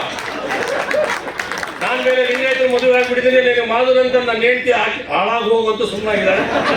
ದೊಡ್ಡ ಸಮಸ್ಯೆ ಇದು. ಎಲ್ಲಿಂದ ಹೋರಾಟ ಸ್ಟಾರ್ಟ್ ಮಾಡಬೇಕು? ಈ ಒಳ ಮೀಸಲಾತಿ ಇವತ್ತು ನಮಗೆ ಕೈಗೆ ಕೊಡಿಸ್ಬಿಟ್ಟಿದ್ದಾರೆ ಮುನಿಯಪ್ಪನವರು. ನಿಜವಾಗ್ಲೂ ಕೂಡ ನಾವು ಸೀರಿಯಸ್ ಆಗಿ ಇದನ್ನು ಯೋಚನೆ ಮಾಡಲಿಲ್ಲ. ಮಾರಪ್ಪ ಒಬ್ಬರೇ ನಾನು ಸೀರಿಯಸ್ ಆಗಿ ಭಾಷಣ ಮಾಡಿದ್ದು ನೋಡಿದ್ದು ನಾನು. ನಮ್ಮ ಸಿದ್ದರಾಜು ನನ್ನ ಬಹಳ ಕ್ಲೋಸ್ ಫ್ರೆಂಡ್, ಎಲ್ಲೋದು ಇದಾರ ಹೋಗ್ಬಿಟ್ರಾ? ನನಗೆ ಬಹಳ ಆತ್ಮೀಯ ಗೆಳೆಯ. ಬಟ್ ನಾನು ನೋಡ್ತಾ ಇದ್ದೀನಿ, ಬೆಂಗಳೂರಿನಲ್ಲಿ 20 ಲಕ್ಷ ಜನ ಇದ್ದಾರೆ ಮಾದಿಗರು ಅಂತ ನಮ್ಮ ಗುರುಗಳು ಹೇಳ್ತಾ ಇದ್ದಾರೆ, ನಮ್ಮ ಮುನಿಯಪ್ಪನವರು. ನೀವು ತಪ್ಪೆ ತಗೊಂಡು ನೋಡ್ರಿ 300 ಜನ ಬರೋಲ್ಲ. ನಮ್ಮ ಸಿದ್ದರಾಜು ಅವ್ರಿಗೆ ಭಾಷಣ ಮಾಡಕ್ಕೆ ಕೊಡೋ ತನಕ ಅವ್ರಿಬ್ಬರು 3 ಜನ ಸ್ನೇಹಿತರು ಸಿದ್ದರಾಜು ಕೊಡ್ರಿ ಅಂತಂತ. ಅರೆ ಇಲ್ಲಿ ನಾವು ಸ್ಟ್ರೈಕ್ ಕರೆದ್ರೆ ಉತ್ತರ ಕರ್ನಾಟಕದಿಂದ ಬರ್ಬೇಕಲ್ರಿ ಮಾದಿಗರು. ನಾನು ಈಗ ಮುನಿಯಪ್ಪ ಗಮನಕ್ಕೆ ತರ್ತಾ ಇದ್ದೀನಿ. ಈಗ 9 ಸರಿ ಮುಷ್ಕರ ಮಾಡಿದಾರಲ್ವಾ. ನಾನು ಆದಿಜಾಂಬವಾದಾಗಿಂದ 9 ಸರಿ ಮುಷ್ಕರ ಮಾಡಿದ್ದಾರೆ. 9 ಸರಿನೂ ಲಕ್ಷ ಕೊಡ್ತಾ ಇದ್ದೀನಿ ಆದಿಜಾಂಬವ ಅಧ್ಯಕ್ಷ. ಯಾಕ್ರಯ್ಯ ಎಲ್ಲ ಮಾರಪ್ಪ ಬರ್ತಾರೆ, ಮತ್ತೆ ಇನ್ನೊಬ್ರು ಯಾರು ಆದಿಜಾಂಬವ, ಇನ್ನೊಂದು ಯಾರು ಮಂದಕೃಷ್ಣ ಮಾದಿಗರ ಅಧ್ಯಕ್ಷ, ನರಸಪ್ಪ ಬರ್ತಾರೆ. ಎಲ್ಲರೂ ಬಂದ್ರೆ ಜನ ಕರ್ಕೊಂಡ್ಬರ್ಬೇಕಾದ್ರೆ ಅಲ್ಲಿಗೆ ಉತ್ತರ ಕರ್ನಾಟಕದಿಂದ ಬೆಂಗಳೂರಿಗೆ ಒಬ್ಬನ ಕರ್ಕೊಂಡ್ಬರ್ಬೇಕು 1,000 ರೂಪಾಯಿ ಖರ್ಚು ಬರ್ತದ್ರಿ. 1,000 ಬರ್ತು, ಇಲ್ಲಿ ಬಂದು 2 ದಿವಸ ಇದ್ರು ಮತ್ತೆ ಅದೊಂದು 1,000 2,000. ಇಲ್ಲಿ ಒಂದು 20 ಲಕ್ಷ ಜನ ಇದ್ದೀರಲ್ರಿ ಮಾದಿಗರು ಅಂತ ಹೇಳಕ್ ಆಗದೆ ಇರ್ತಕ್ಕಂಥ ಯೋಗ್ಯತೆ ಇಲ್ದಿರ್ತಕ್ಕಂಥವ್ರು ಬೆಂಗಳೂರಿನಲ್ಲಿ. ನಾನು ಮಾದಿಗ ಅಂತ ಹೇಳಕ್ಕೆ ರೆಡಿ ಇಲ್ಲಲ್ರಿ ಇಲ್ಲಿ. ಈ ಹೋರಾಟ ಎಲ್ಲ ನಾವು ಇವ್ರಿಗೆ ಮಾಡ್ತಾ ಇರೋದು ಅಲ್ವಾ? ನಮ್ಮ ಅಲ್ಕೊಳಮಂತ ಒಬ್ಬ ಬಹಳ ಚೆನ್ನಾಗಿ ಹೇಳಿದ್ರು, ನಾವು ಹೋರಾಟ ಮಾಡಿ ನಿಜವಾಗ್ಲೂ ಮಾಡ್ತಾ ಇರೋದು ಮಧ್ಯ ಕರ್ನಾಟಕ, ಉತ್ತರ ಕರ್ನಾಟಕ. ಇಲ್ಲಿರ್ತಕ್ಕಂಥವ್ರು ಹೊರಗೆ ಬರಕ್ ರೆಡಿ ಇಲ್ಲ, ಮಾದಿಗರು ಅಂತ ಹೇಳ್ಕೊಳಕ್ಕೆ ರೆಡಿ ಇಲ್ಲ. ಬೆನಿಫಿಟ್ಸ್ ಮಾತ್ರ ಹೆವಿ ತರತಾ ಇದ್ದಾರೆ. ಹೋರಾಟ ಮಾಡದೇ ಇರ್ತಕ್ಕಂಥ ನಮ್ಮ ಬಂಧುಗಳು, ನಮ್ಮ ಅಣ್ಣ ತಮ್ಮಗಳು, ನಮ್ಮ ನೆಂಟರು, ನಾವು ಇದ್ರ ಕಡೆಗೂ ಗಮನ ಕೊಡ್ಬೇಕಲ್ವಾ? ಇವತ್ತೇನು ಮುನಿಯಪ್ಪನವರ ಅಧ್ಯಕ್ಷತೆಯಲ್ಲಿ ನಮ್ಮ ಮಾದಿಗ ಮಹಾಸಭಾ ಸ್ಟಾರ್ಟ್ ಆಗಿದೆ. ನಾನು ಯಾಕಂದ್ರೆ ಸಂಘಟನೆಯಲ್ಲೇ ಬಂದಿರತಕ್ಕಂಥವನಾದ್ದರಿಂದ ಮತ್ತೆ ಚುನಾವಣೆಯಲ್ಲೂ ಬಂದಿರೋದ್ರಿಂದ ನನಗೆಲ್ಲ ಬಹಳ ಡೀಟೇಲ್ ಗೊತ್ತಿದೆ. ನಾನು ಭಾಷಣ ಮಾಡೋಕ್ಕೆ ನಿಜವಾದ ಭಾಷಣ, ನಿಜವಾದ ಸಂಘಟನೆ ಮಾಡ್ತಕ್ಕಂಥದ್ದನ್ನು ಕಲ್ತ್ರೆ ಮಾತ್ರ ಆಗೋದು. ಮಂಜುನಾಥ್ ಭಾಷಣದಲ್ಲಿ ಅದನ್ನು ನಾನು ನೋಡಿದೆ. ಸ್ಪಷ್ಟವಾದಂಥ ಚಿತ್ರಣವನ್ನ ನೌಕರು ಏನ್ ಮಾಡಬೇಕು ಅಂತಂದೇಳಿ ಹೇಳಿದ್ರು. ಎಸ್, ನೌಕರು ಅದನ್ನೇ ಮಾಡಬೇಕು. ನೌಕರಿಗೆ ಎಲ್ಲಾ ವಿಧದ ಈ ಜನಾಂಗದ ಬೆನಿಫಿಟ್ಸ್ ಒಳಗಡೆ ತಗೊಂಡಿರ್ತಕ್ಕಂಥವ್ರು ಅಧಿಕಾರಿಗಳು ಮತ್ತು ನೌಕರರು. ನೀವು ನಿಮ್ಮ ಆದಾಯದಲ್ಲಿ 25% ಜನಾಂಗಕ್ಕೆ ಇಡದೆ ಹೋದ್ರೆ ಈ ಜನಾಂಗ ಉದ್ಧಾರ ಆಗೋದಿಲ್ಲ. ನಾನು ಇದನ್ನ ಹೇಳ್ತಾ ಇದ್ದೀನಿ, ಖಂಡಿತವಾಗಿ ಹೇಳ್ತಾ ಇದ್ದೀನಿ. ಹಳ್ಳಿ ಒಳಗಿರ್ತಕ್ಕಂಥ ಯಾವ ಮಾದಿಗರ ಹತ್ರನೂ ಕೂಡ ತಿನ್ನಕ್ ಕೂಡಿಲ್ಲ. ಯಾಕಂದ್ರೆ ರಾಜಕೀಯ ಮಾಡೋದಕ್ಕೆ ಗೊತ್ತಿರ್ತದೆ. ಮುನಿಯಪ್ಪನವರಿಗೆ ಯಾಕೆ ಅದು ಗೊತ್ತಿದೆ ಅಂತಂದ್ರೆ, ಹಳ್ಳಿಗೆ ಹೋದಾಗ ಗೊತ್ತಾಗ್ತದೆ, ಚಪ್ಪಲಿ ಇಲ್ಲ, ಬಟ್ಟೆ ಇಲ್ಲ, ವಾಸನೆ ಬರ್ತಾನೆ ನಮ್ಮ ಅಣ್ಣ ತಮ್ಮ. ನಾವು ಬಂದು ಇಲ್ಲಿ ಕುತ್ಕೊಂಡು ಅವನ ಶೇರ್ನಲ್ಲಿ ನಾವೆಲ್ಲ ಎಂಜಾಯ್ ಮಾಡ್ತಾ ಇರೋದು ಮಾದಿಗರ ಶೇರ್ನಲ್ಲಿ. ಹಳ್ಳಿಯಲ್ಲಿರ್ತಕ್ಕಂಥ ಮಾದಿಗರ ಶೇರ್ನಲ್ಲಿ ನಾವಿವತ್ತು ಎಂಜಾಯ್ ಮಾಡ್ತಾ ಇದ್ದೀವಿ. ಇವತ್ತು AC ಯಲ್ಲಿ ಕುತ್ಕೊಂಡು ಎಂಜಾಯ್ ಮಾಡ್ತಾ ಇದ್ದೀವಿ. ಇದು ಅರ್ಥ ಆಗಬೇಕು ಅನ್ನೋದಾದ್ರೆ ಡೆಫಿನೆಟ್ಲಿ ಜನಾಂಗದ ದೃಷ್ಟಿಯಿಂದ ಮಾದಿಗ ಮಹಾಸಭಾ ಬೆಳಿಬೇಕು, ಒಂದೇ ಸಂಘಟನೆ ಇರಬೇಕು. ನಾನು ನಾಳೆ ಈಗ 3 ವರ್ಷದಿಂದ ಹೇಳ್ತಾ ಇದ್ದೀನಿ, ಚಿತ್ರದುರ್ಗದಲ್ಲೂ ಹೇಳಿದೆ, ಎಲ್ಲಾ DSSಗೆ ಮಾದಿಗರು ರಾಜೀನಾಮೆ ಕೊಡಬೇಕು. ಮಾದಿಗ ಸಂಘಟನೆ ಒಂದೇ ರಾಜ್ಯದಲ್ಲಿ ಆಗಬೇಕು, ಅದು ಚುನಾಯಿತ ರಾಜ್ಯದಲ್ಲಿ ಆಗಬೇಕು. ಅದರಲ್ಲಿ ನೌಕರರು ಕೂಡ ಜಾಯಿನ್ ಆಗಬೇಕು. ಇಲ್ಲಿ ಏನಾಗಿದೆ ಗೊತ್ತಂದ್ರಿ, ನಾನು ಉದಾಹರಣೆ ಹೇಳ್ತಾ ಇದ್ದೀನಿ ಕೇಳಿ. ಪ್ರತಿ ಜಿಲ್ಲೆಯಲ್ಲಿ 50 ರಿಂದ 70 ಮಾದಿಗರ ಸಂಘಟನೆ. ಅದು ಮಾದಿಗ ಸಂಘಟನೆ ಅಲ್ಲ, ಅದು DSS ಸಂಘಟನೆ. ನಾನು ತಪ್ಪು ಅಂತ ಹೇಳ್ತಾ ಇಲ್ಲ, ಅದ್ರ ಅವಶ್ಯಕತೆ ಇತ್ತು, ಅದರಿಂದಲೇ ಅನ್ನ ತಿಂದ್ವಿ. ಆದ್ರೆ ಇವತ್ತು ತಪ್ಪೋ ಸರಿನೋ ಜಾತಿ ಸಂಘಟನೆ ಮಾಡಕ್ ಹೊರಟು ಬಿಟ್ಟಿದ್ವಿ. ಅದು ತಾನೇ ಬೇಕಾಗಿದೆ ಇವತ್ತು ಜಾತಿ ಸಂಘಟನೆ. DSS ಕಟ್ರಿ, DSS ಕೃಷ್ಣಪ್ಪ ಮಾದಿಗ ಸಂಘಟನೆ ಒಂದೇ ಇರಬೇಕು ಚುನಾವಣೆ ಮುಖಾಂತರ. ಆ ನಿಟ್ಟಿನಲ್ಲಿ ನಮ್ಮ ಮುನಿಯಪ್ಪ ಇದನ್ನು ಕೂಡ, ಯಾಕಂದ್ರೆ ಅವ್ರು ಹೇಳ್ತಾ ಇದ್ದಾರೆ ಎಲ್ಲ ಭಾಷಣದಲ್ಲಿ, ನಾನು ಎಲ್ಲ ತೃಪ್ತನಾಗಿದ್ದೀನಿ ಜಾತಿಯಿಂದ. ಇಲ್ಲ, ನೀವು ಇದನ್ನು ಒಂದು ಸಂಘ ಮಾಡಿ ಚುನಾವಣೆ ಮಾಡಿ ಮಾಡಿ ಕೊಡಬೇಕು ಕರ್ನಾಟಕ ರಾಜ್ಯದಲ್ಲಿ. ಅದು ಒಳ ಮೀಸಲಾತಿ ಒಳಗಡೆ ಮಾಡಿಕೊಡ್ಬೇಕು ಅಂತ ಮಾತನ್ನು ಹೇಳ್ತಾ ನನಗೆ ಮಾತಾಡೋಕೆ ಅವಕಾಶ ಕೊಟ್ಟು ಎಲ್ಲರಿಗೂ ವಂದಿಸ್ತಾ ಇದ್ದೀನಿ. ಧನ್ಯವಾದಗಳು ನೆಂಟರು ಮತ್ತು ಅಣ್ಣ. ಧನ್ಯವಾದಗಳು ಮಂಜುನಾಥ್ ಸರ್ಗೆ. ಕೊನೆಯದಾಗಿ ದಂಡೋರದ ವತಿಯಿಂದ ಪಾವಗಡ ಶ್ರೀನಿವಾಸ್ ಅವರು ಒಂದೇ ಮಾತು.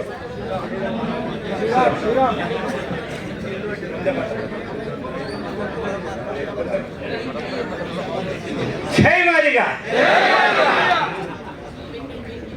ಒಳ ಮೀಸಲಾತಿ ವರ್ಗೀಕರಣಕ್ಕೆ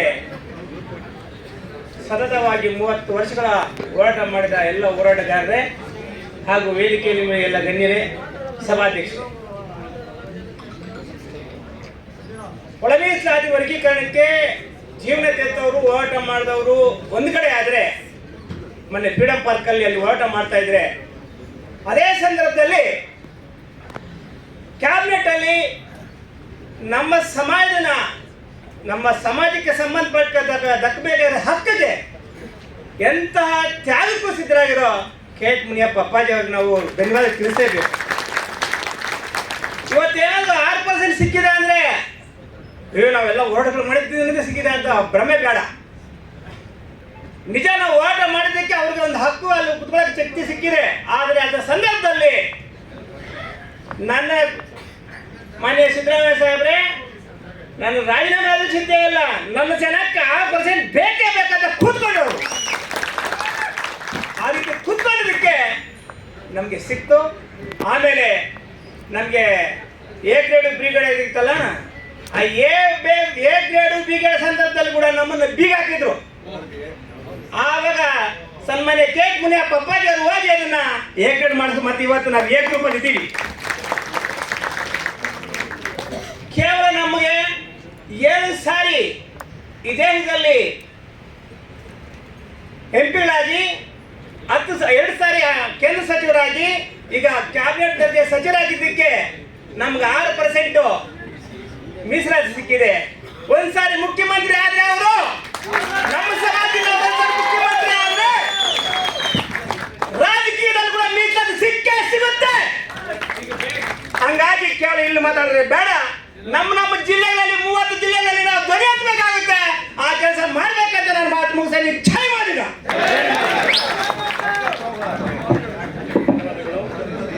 ಈಗ ನಾವೆಲ್ಲರೂ ಕಾಯುತ್ತಿರುವ ನಮ್ಮೆಲ್ಲರ ಹಿರಿಯರು, ಕರ್ನಾಟಕ ಕೇಂದ್ರ ಸರ್ಕಾರದ ಮಾನ್ಯ ಆಹಾರ ನಾಗರಿಕ ಸರಬರಾಜು ಮತ್ತು ಗ್ರಾಹಕ ವ್ಯವಹಾರಗಳ ಸಚಿವರಾಗಿರ್ತಕ್ಕಂಥ ಇವತ್ತಿನ ಸಮಾರಂಭದ ಉದ್ಘಾಟಕರಾಗಿರ್ತಕ್ಕಂಥ ಶ್ರೀಯುತ KH ಮುನಿಯಪ್ಪ ಸಾಹೇಬರು ಸಮಾರಂಭವನ್ನು ಉದ್ದೇಶಿಸಿ ಮಾತನಾಡಬೇಕು ಅಂತೇಳಿ ನಾನು ವಿನಂತಿ ಮಾಡಿಕೊಳ್ತಾ ಇದ್ದೇನೆ. ಸರ್, ನಾವು ಮಧ್ಯಾಹ್ನ ಮತ್ತೆ ಸೆಷನ್ ಇದೆ ಸರ್, ಮಾತಾಡ್ತೀವಿ ಸರ್, ದಯವಿಟ್ಟು ತಾವು ಮಾತಾಡಿ ಸರ್, ಬನ್ನಿ ಸರ್. KH ಮುನಿಯಪ್ಪ ಸಾಹೇಬರು ಒಂದು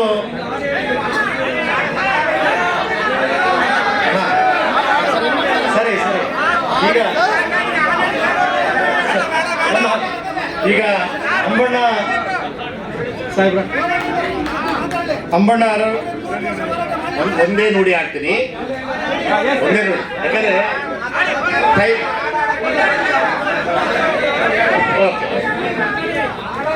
ಯಾಕೆ ತಮ್ಮೆಲ್ಲರಲ್ಲಿ ನಾನು ಮತ್ತೊಂದ್ಸರಿ ಮನವಿ ಮಾಡ್ತಾ ಇದ್ದೀನಿ. ಟೈಮ್ ಕಡಿಮೆ ಇರೋದ್ರಿಂದ ನಿಮಗೆಲ್ಲರಿಗೆ ಹಸುವಾಗಿದೆ ಅನ್ನೋ ಆತಂಕದಿಂದ ಈ ಸಭೆ ಬೇಗ ಮುಗಿಬೇಕು ಅಂತ. ಯಾಕೆ ನಾನು ಈ ನೋವಿನಿಂದ ಹೇಳ್ತೀನಿ ಅಂದ್ರೆ, ಈ ಫ್ರೀಡಂ ಪಾರ್ಕಲ್ಲಿ ಹೋರಾಟ ಕೂತ್ರಲ್ಲ 19ನೇ ತಾರೀಕಿಗೆ ಹೊಸಡವರೆ 19ನೇ ತಾರೀಕಿಗೆ ಬೆಳಗ್ಗಿಂದ ಕ್ಯಾಬಿನೆಟ್ ಮುಗಿಯವರೆಗೂ ನಮ್ಮ ಕಾರ್ಯಕರ್ತರು, ನಮ್ಮ ಇಡೀ ರಾಜ್ಯದಿಂದ ಬಂದಿರ್ತಕ್ಕಂಥ ಯಾರು ಊಟ ಮಾಡಿರಲಿಲ್ಲ. ಅಂದ್ರೆ ಈ ಹೋರಾಟಕ್ಕೆ ಎಷ್ಟು ತ್ಯಾಗ ಇದೆ ಅನ್ನೋದಕ್ಕೋಸ್ಕರ ನಾನು ಹೇಳಿದೆ ಅಷ್ಟೇ. ಮತ್ತೆ ನಿಮ್ಗೆ ಹಸುವಾಗಿದೆ, ಹೋಗಬಾರ್ದು, ಕೂಡ್ಬೇಕು ಅಲ್ವಾ? ಬಹಳ ಜನ ಶುಗರ್ ಪೇಷಂಟ್ಸ್ ಇದ್ದಾರೆ. ಅದಕ್ಕೋಸ್ಕರ ನಮ್ಮದು ಚರಿತ್ರೆ ಬಹಳ ದೊಡ್ಡ ಚರಿತ್ರೆ ಇದೆ. ಆ ಚರಿತ್ರೆ ಹೇಳೋದಕ್ಕೆ ಸುಮಾರು ಟೈಮ್ ಬೇಕಾಗಿದೆ ಅಂತ ಹೇಳ್ತು ಒಂದೇ ಸ್ಟ್ಯಾಂಡ್ ಆಡ್ತೀನಿ. ಸೋಷಲ್ ಇಂಜಿನಿಯರ್ ಸತ್ಯದ ಹೇಳುವ ಸೋಲ್ಜರ್ ಸೋನ್ ಅಂದ್ರೆ ನಾವ್ ಯಾರು ದಡ್ಡಿಲ್ಲ ಅನ್ನೋ ಕಾರಣಕ್ಕೆ ಹಂಚಿ ತಿನ್ನುವ ಸಿದ್ಧಾಂತ ನಮ್ಮದು, ಎತ್ತ ತಾಯಿ ಮಮತೆ ನಮ್ಮದು. ಮಹಾಜನಗಳೋ ನಾವು ಮಾತು ತಪ್ಪದವರು, ಆದಿಜನಗಳೋ ನಾವು ಆಲಯ ಬಲದವರು. ಅಂಡ ಪಿಂಡ ಬ್ರಹ್ಮಾಂಡವ ಅಂಗೈಯಲ್ಲಿ ತೋರಿಸಿದವರು. ಶಸ್ತ್ರಸಜ್ಜನರೋ ನಾವು ಸಾವಿಗಂಜದವರು. ಅರ್ಧ ಗಂಟೆಯಲ್ಲೇ ಹೆರಿಗೆ ಮಾಡೋ ವೈದ್ಯರು ನಾವು, ಅರಗಳಿಗೆಯಲ್ಲಿ ಆಪರೇಷನ್ ಮಾಡುವವರು. ತಾಯಿ ಮಗುವಿನ ಪ್ರಾಣ ಉಳಿಸಿದ ಪಾರಂಪರಿಕ ವೈದ್ಯ ನಮ್ಮದು. ಶಸ್ತ್ರಸಜ್ಜನರೋ ನಾವು ಸಾವಿಗಂಧದವರು. ಊರು ಕೇರಿ ಸ್ವಚ್ಛ ಮಾಡೋ ಸ್ವಚ್ಛ ಭಾರತ ನಾವು. ಬಿಟ್ಟಿ ಚಾಕರಿ ಮಾಡಿ ಹೊಟ್ಟೆಗಿಟ್ಟಿಲ್ಲದವರು. ಕಷ್ಟ ಎಂದು ಬಂದವರನ್ನು, ಯಪ್ಪ ಎಂದು ಬಂದವರನ್ನು ಕಾಪಾಡುವ ಕಾಯಕ ನಮದು. ನ್ಯಾಯ ನೀತಿಯನ್ನು ನಂಬಿ ಪ್ರಾಣ ಪಣಕ್ಕಿಟ್ಟವರು. ರಾಜಕೀಯ ರಣತಂತ್ರಕ್ಕೆ ಬಾಜಿ ನಾವೇ ಪಚ್ಚಿ ನಾವೇ. ಸೋತರು ಸತ್ತರು ಚಿಂತೆ ಮಾಡದೆ, ಸೋತರು ಸತ್ತರು ಚಿಂತೆ ಮಾಡದೆ ಸಂಘರ್ಷವನ್ನೇ ನಂಬಿದವರು. ಶಸ್ತ್ರಸಜ್ಜನರೋ ನಾವು ಸಾವಿಗಂಧದವರು. ಯಾರ ಆಸ್ತಿಗಾಸೆ ಪಡದೆ ನಮ್ಮ ಪಾಲು ಕೇಳಿದವರು. ಹಸಿದವರ ಹಕ್ಕು ಕಸಿದರೆ ಕೆಂಡದುಂಡೆಯಾದವರು. ಹಾಡು ನಮಗೆ ಆಕ್ಸಿಜನ್ನು, ಹಾಡು ನಮಗೆ ಆಕ್ಸಿಜನ್ನು, ಹೋರಾಟವೇ ಡೈರೆಕ್ಷನ್ನು. ಶಸ್ತ್ರಸಜ್ಜನರೋ ನಾವು ಸಾವಿಗಂಜದವರು. ಎಲ್ಲರಿಗೂ ಭೂಮಿ ಕೊಡಿಸಿ ಭೂಮಿ ಇಲ್ಲದಾದವರು, ಎಲ್ಲರಿಗೂ ಮನೆ ಕೊಡಿಸಿ ಮನೆ ಇಲ್ಲದಾದವರು, ಊರಿಗೂ ಉಪಕಾರ ಮಾಡಿ ಊಟಕ್ಕಿಲ್ಲದೆ ಸತ್ತವರು, ಕಷ್ಟ ಎಂದು ಬಂದವರನ್ನು ಕಾಪಾಡುವ ಕಾಯಕ ನಮದೋ. ಸೋಷಿಯಲ್ ಇಂಜಿನಿಯರ್ಸೋ ಸತ್ಯವ ಹೇಳುವ ಸೋಲ್ಜರ್ಸೋ, ಸೂಲಗಿತ್ತಿಯರೋ ನಾವು ಸೋಲಿಗಂಜದವರು, ಶಸ್ತ್ರಸಜ್ಜನರೋ ನಾವು ಸಾವಿಗಂಜದವರು. ಈ ಹಾಡನ್ನಾಡ್ತಾ 9 ಗಂಟೆವರೆಗೆ ಕ್ಯಾಬಿನೆಟ್ ಮೀಟಿಂಗ್ ಬರೋವರೆಗೆ ನಾವೆಲ್ಲರೂ ಊಟ ಇಲ್ಲಾರ್ದು ನಿಂತೀವಿ. ಅದೇ ಸಂದರ್ಭದಲ್ಲಿ ನಮಗೆ ಈ 3 ವರ್ಗೀಕರಣ ಮಾಡಿ ಕೊಟ್ಟಲ್ಲ, ಸಂತೋಷ ಪಡಬೇಕಾಗಿರ್ತಕ್ಕಂಥ ನಾವು ಮತ್ತೆ ದೂಕಕ್ಕೆ ಹೋದಿವಿ.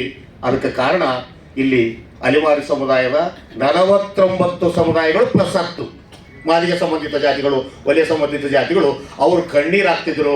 ಅದಕ್ಕೋಸ್ಕರ ನಮ್ಮ ಹೋರಾಟ ಸಮಿತಿ ತೀರ್ಮಾನ ಮಾಡಿತು, ನಾವು ಸಂಭ್ರಮ ಮಾಡೋಂಗಿಲ್ಲ, ಅವ್ರಿಗೆ ನ್ಯಾಯ ಕೊಡೋರು ಮನೆಗೆ ಹೋಗಂಗೆ ಅಂತ ಹೇಳಿ ಇನ್ನೂ ಫ್ರೀಡಮ್ ಪಾರ್ಕಲ್ಲೇ ಇದೀವಿ. ನಾವು ಯಾರು ಮನೆಗೆ ಹೋಗಿಲ್ಲ, 1 ತಿಂಗಳಾಯ್ತು ನಾವು ಮನೆ ಬಿಟ್ಟು. ಅದಕ್ಕೋಸ್ಕರ ಅಂತ ಒಂದು ಚಾರಿತ್ರಿಕವಾಗಿರ್ತಕ್ಕಂಥ ಚಳುವಳಿ ನಮ್ಮದು. ಇದು ಎತ್ತ ತಾಯಿಯ ಘನತೆ. ಇದು ಇಡೀ ಕರ್ನಾಟಕಕ್ಕೆ, ಕೇವಲ ಮಾದಿಗರಿಗೆ ಅಷ್ಟಲ್ಲ, ಅಲೆಮಾರಿಗಳಿಗೆ ಅಷ್ಟೇ ಅಲ್ಲ, ಇಡೀ ಎಲ್ಲ ರಾಜಕೀಯ ಪಕ್ಷಗಳಿಗೆ ಮತ್ತು ಎಲ್ಲ ಬೇರೆ ಬೇರೆ ಸಚಿವರಿಗೆ, ಬಲಾಢ್ಯ ಸಚಿವರಿಗೆ, ಪ್ರಬಲ ಜಾತಿ ಸಚಿವರು ಕೂಡ ಮಾದಿಗರ ಹೋರಾಟ ದೊಡ್ಡತನದ್ದು, ತಾಯಿತನದಂತ ಅರ್ಥಪಡಿಸಿದ್ವಲ್ಲ, ಇದಕ್ಕಿಂತ ಮತ್ತೊಂದು ದೊಡ್ಡ ಹೋರಾಟ ಬೇಕಾಗಿಲ್ಲ ಈ ಚರಿತ್ರೆಯಲ್ಲಿ. ಅದಕ್ಕೋಸ್ಕರ ಮುಂದೆ ನಾವು ದೊಡ್ಡವರಾಗ್ತೀವಿ, ದೊಡ್ಡ ರಾಜಕೀಯ ಪಾಲನೆ ಪಡಿತೀವಿ, ಅವಾಗಲೇ ಈ ಜನಾಂಗಕ್ಕೆ ಮುಕ್ತಿ ಸಿಗ್ತದೆ ಅಂತೇಳಿ ಅಣ್ಣವ್ರು ಮಾತಾಡಲಿ ಅಂತ ಈ ಸಂದರ್ಭದಲ್ಲಿ ನಾನು ಕೇಳ್ತಾ ಇದ್ದೀನಿ. ಅಂಬಣ್ಣ ಅಣ್ಣವರಿಗೆ ಧನ್ಯವಾದಗಳು. ಈಗ ನಮ್ಮ ಈ ಸಮಾರಂಭದ ಉದ್ಘಾಟನೆ ನೆರವೇರಿಸಿರ್ತಕ್ಕಂಥ ಕರ್ನಾಟಕ ಸರ್ಕಾರದ ಮಾನ್ಯ